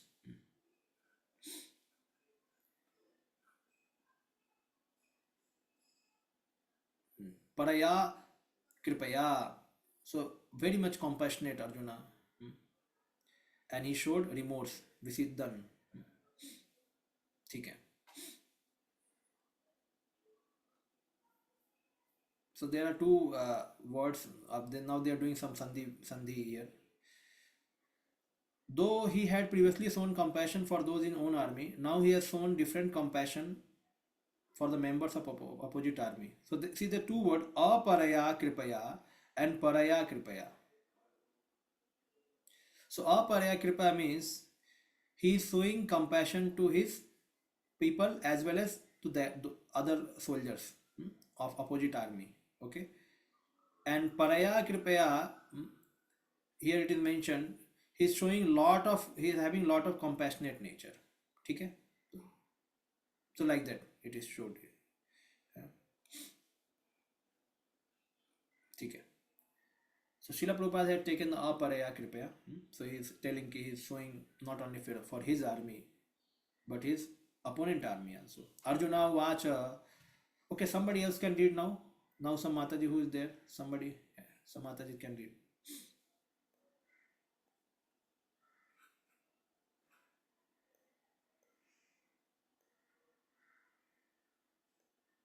Yes.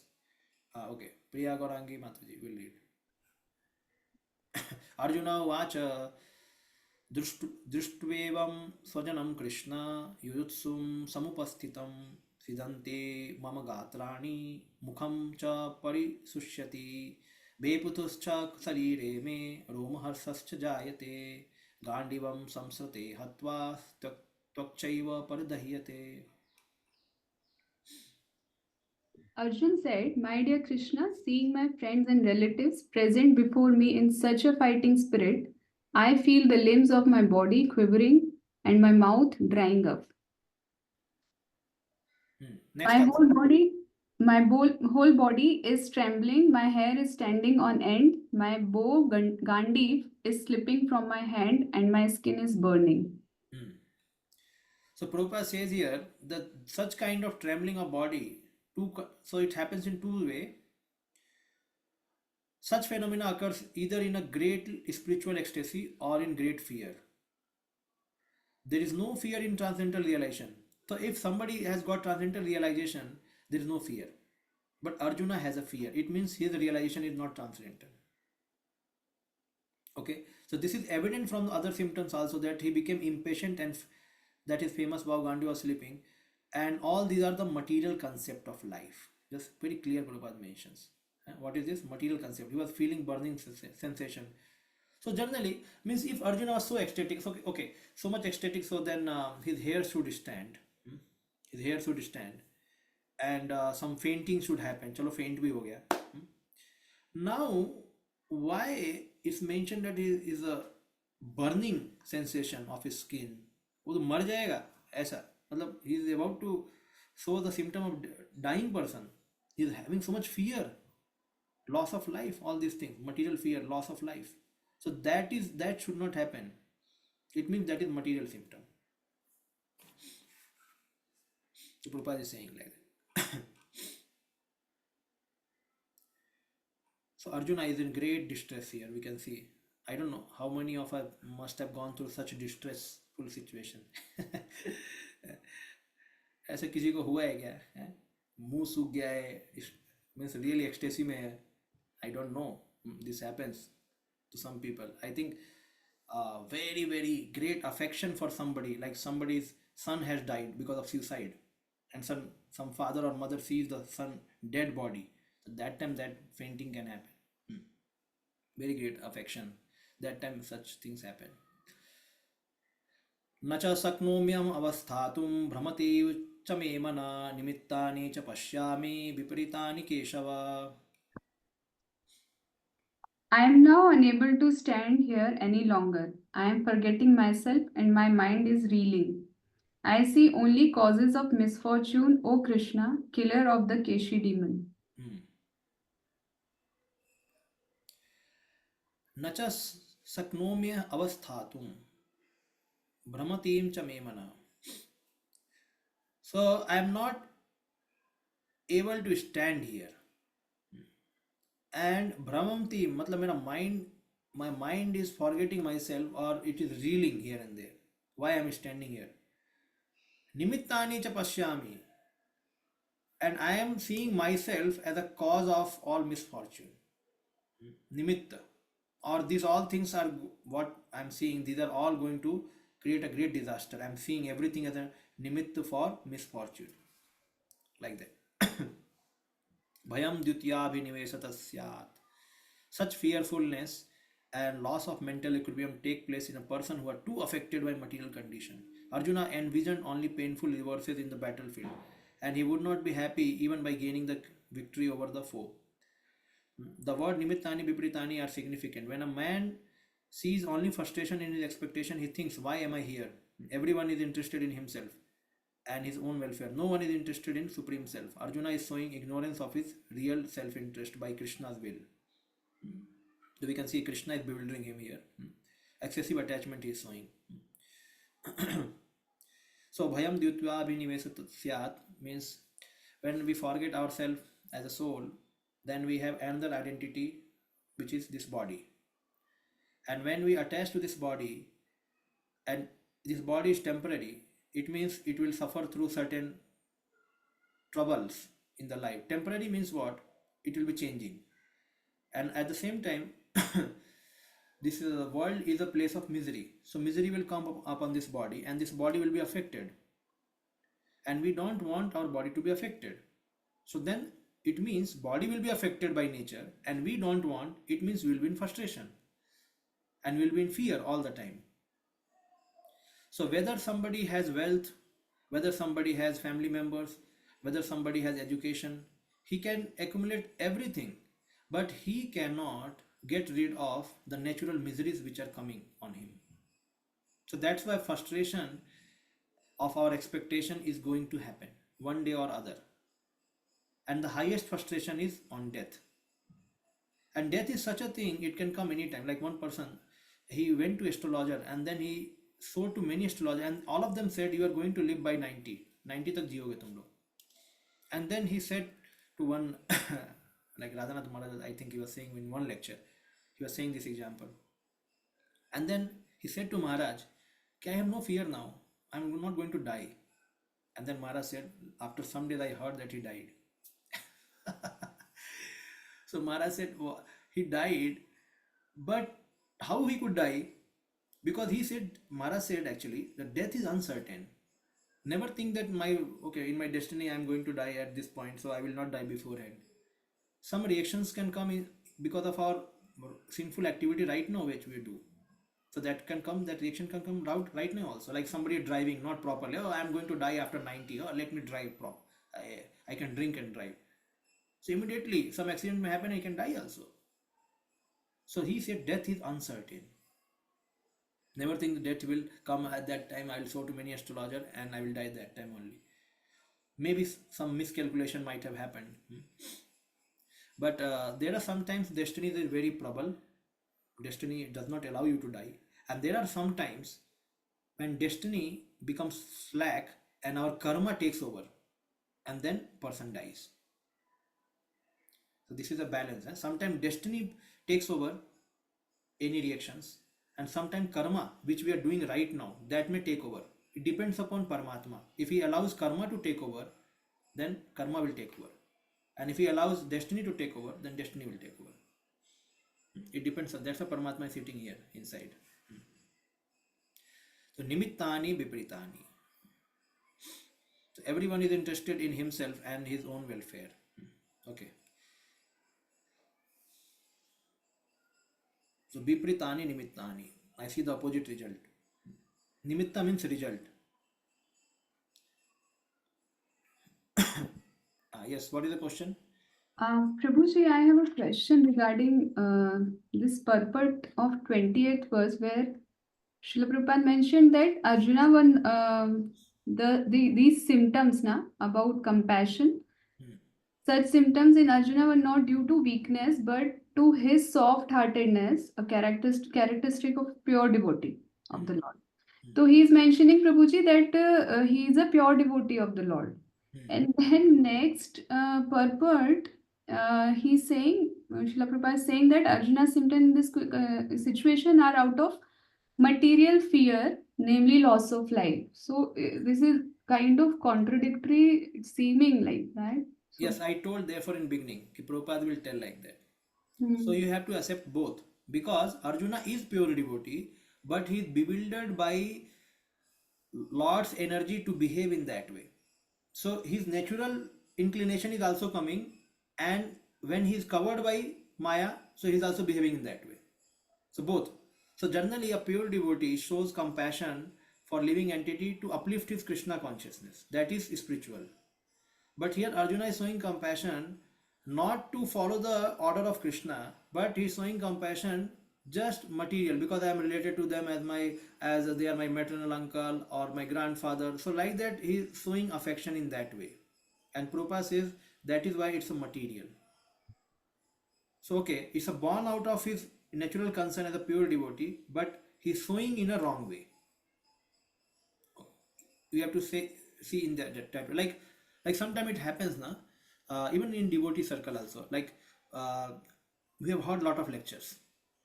Yes, we know that Guru Maharaj what he wants from us, so we have a good thoughts, but we are also attached to something at that time. So then somebody can say, Prabhu, this activity is material. Then we means if somebody is not there, then we can do that activity. ठीक है, I know I am doing wrong, but okay, ठीक है, कर दे. But कोई बीच में बोलेगा, if somebody is there, he say, Prabhu, you are doing the wrong activity. It's a material activity. So But even though we have okay.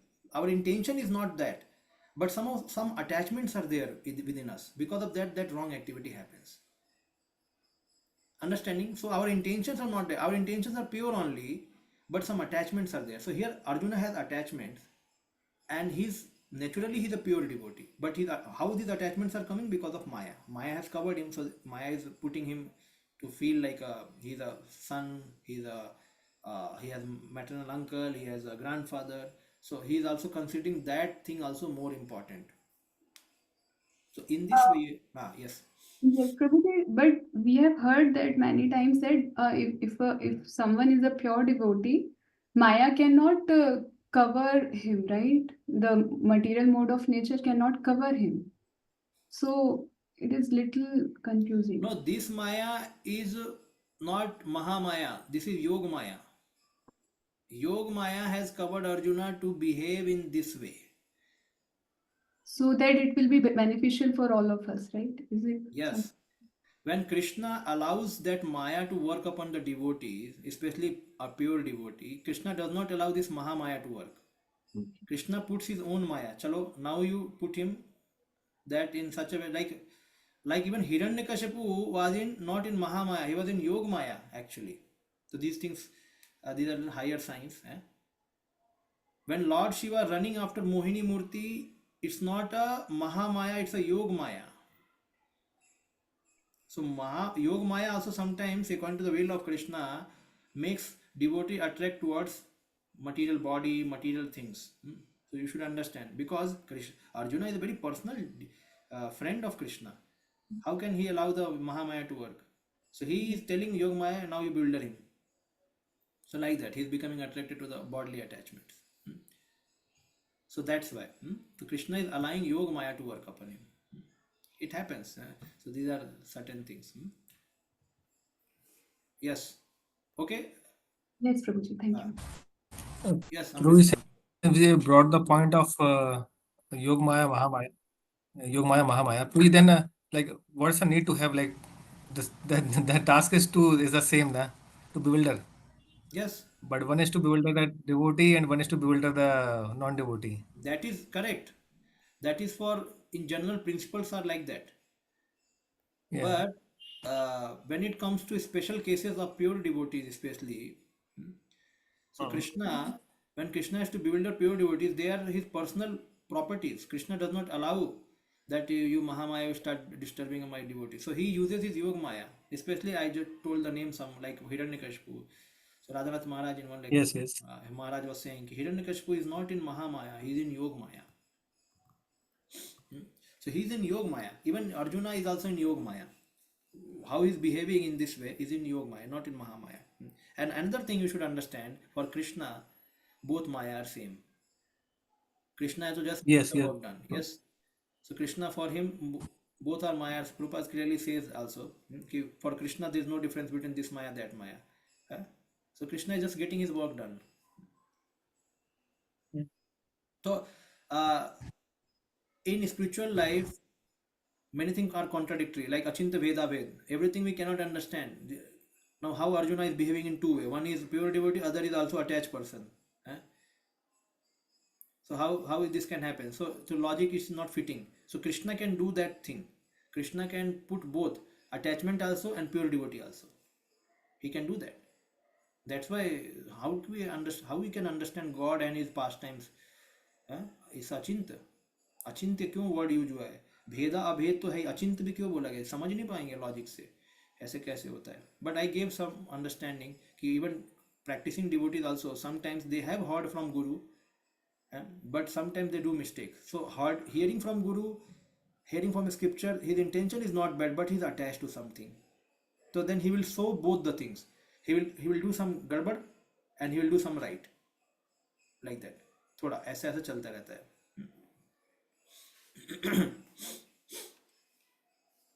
Okay, this last shloka I will read, and okay, we were reading this thing. ठीक है. तो भयम द्वितीया विनिवेशत स्यात्. ठीक है.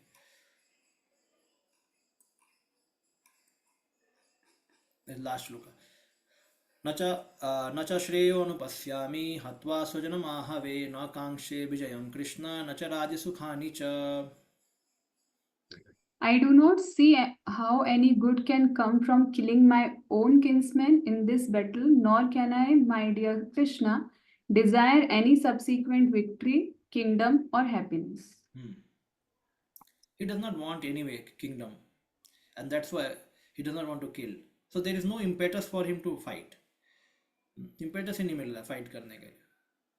And other thing, he is seeing all viparitani, nimittani viparitani. Everything he is seeing opposite only. So naturally he will not fight. He had come in beginning, chalo, because Krishna is telling we have to fight, chalo fight kar lete. But now the situation is different. When he saw all the people of family members, so he is now thinking, no. Now I cannot just fight out of duty. It's not possible for me. Where is my duty? What is my duty first? First, let me know what is my duty. Then I will try to do something. पहले duty तो पता लगे. Because Shastra says you should not kill. Shastra, and I don't want kingdom also. Then why I should fight? So he has many reasons for not to fight. So without knowing one's self-interest in Vishnu, conditions was attracted by the bodily relationship, hoping to be happy in such situation. In such a blind conception of life, they forget even the cause of material happiness. Arjuna appears to have even forgotten the moral codes of Kshatriya. It is said that two kinds of men, namely the Kshatriya who dies on the battlefront and the person renounced order of the life who is absolutely devoted to spiritual culture, are eligible to enter into sun glow. So, scripture says those who die in battlefield and those who are great yogis, they will go to sun glow. But those who are fighting, there is no such thing given. So therefore Arjuna is saying, अरे मेरे लिए कुछ दिया ही नहीं शास्त्र में, तो मैं लड़ाई क्यों करूं? So I had Acharya they say like that. So Arjuna is reluctant even to kill his enemies, let alone his relative. He thinks that by killing his kinsman, there will be no happiness in the life. Therefore, he is not willing to fight, just as a person who does not feel hungry, so he is not inclined to cook. He has now decided to go into the forest and live in a secluded life of frustration. But a Kshatriya He requires a kingdom for subsistence because Kshatriya cannot engage themselves in any other occupation. So he has no kingdom. Actually, this is very, very important. This point I wanted to discuss also. That uh, even for a devotee like Arjuna, see, Krishna has a objective to achieve, that dharma sansthapanarthaya sambhavame yuge yuge. He wants to kill these envious and evil people to establish dharma. At the same time, nature of Arjuna is a kshatriya, and Krishna is not allowing him to go to jungle and start living like that, because he says you cannot do that. You cannot do that. So this is very important even for the devotee. uh, if he is really of certain nature, he needs a scope for living, proper scope for living. It should not be that okay, leave everything and go there. It's not possible for Arjuna. Arjuna is a pure devotee. It's not possible for him. Krishna not allowing him. So then what to speak of other people, those who are trying to practice bhakti. So therefore, the nature always, at certain point, it superimposes upon the our artificiality. If we are doing something artificial, then nature imposes, superimposes upon it, and then he has to again follow the nature. So Arjuna, if he goes for begging because he wants to become sadhu, and then somebody says, "I don't have anything," and then Arjuna sees he is speaking lies, then immediately will take out talwar. Do you know who am I? I am Pandu's son. So why you're begging then? Because my brother did not give me kingdom, therefore I am helpless. I am forced to beg now, but I am not sannyasi, I am kshatriya. And then what will happen? His whole begging business will be finished.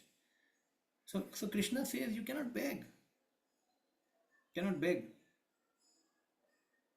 So that's why in previous time varnashram principle was very strict. Means somebody has certain varna, he must be working according to varna, otherwise his nature will simply superimpose upon him, and then he has to follow. He cannot run away. So Arjuna is a kshatriya, he has to. So as a kshatriya also, even though Arjuna may not like to fight, as a kshatriya also, just to do well with his kshatriya duty, he has to get some kingdom to rule. He needs kingdom. Now somebody says, Prabhu, are you a proprietor, dominator? Do you need a kingdom? Are you a kshatriya? He needs a kingdom. He needs some kingdom to rule. Otherwise, he will rule somebody. So he will do something garbad. So therefore, he needs some place.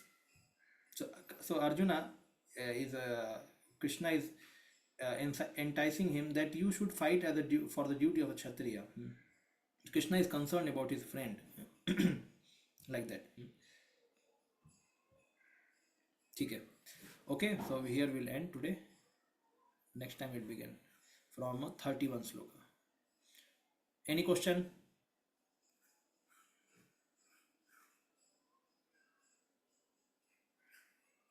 Yes, bro. Guruji, I have one doubt.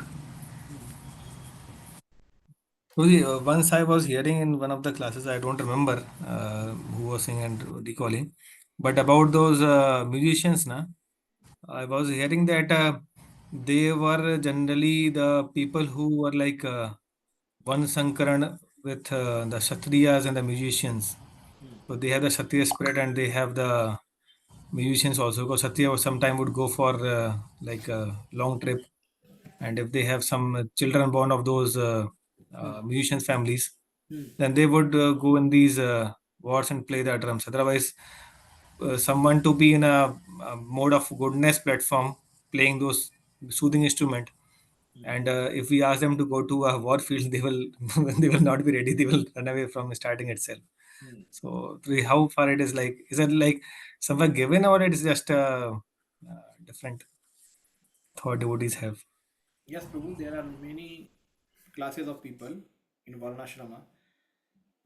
Some are called for singing, some are called for glorifying the king, some are called for giving advices. And so the gradations would be there.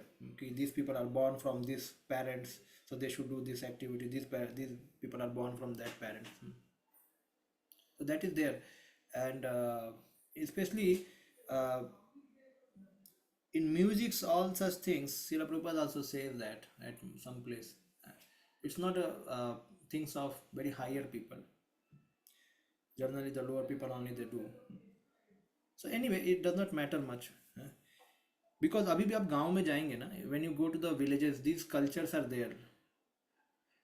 You whom you call for singing, like सहनाई बजाने के लिए, drum बजाने के लिए, किसका गांव में जाओ, देखो आप किसको बुलाते हो. They are not from very brahmanas. You cannot call brahmanas to make some drum dum dum dum dum. No, you cannot call kshatriyas also. So these are the low people only. They only come. Like the barber. The barber is so important in family traditions. उसको बुला के लेके आते हैं, वो फिर सबका बाल काटते हैं. And these the ladies and this barber person, they take proper charity from all the families जिसके वहाँ पे function होता है. So these Vedic traditions are still prevalent in the some many villages. We have personally seen in our childhood also. So these things are there. Okay. Srila Prabhupada ki jai. So we'll resume back on next Saturday and Sunday. Hari Bol.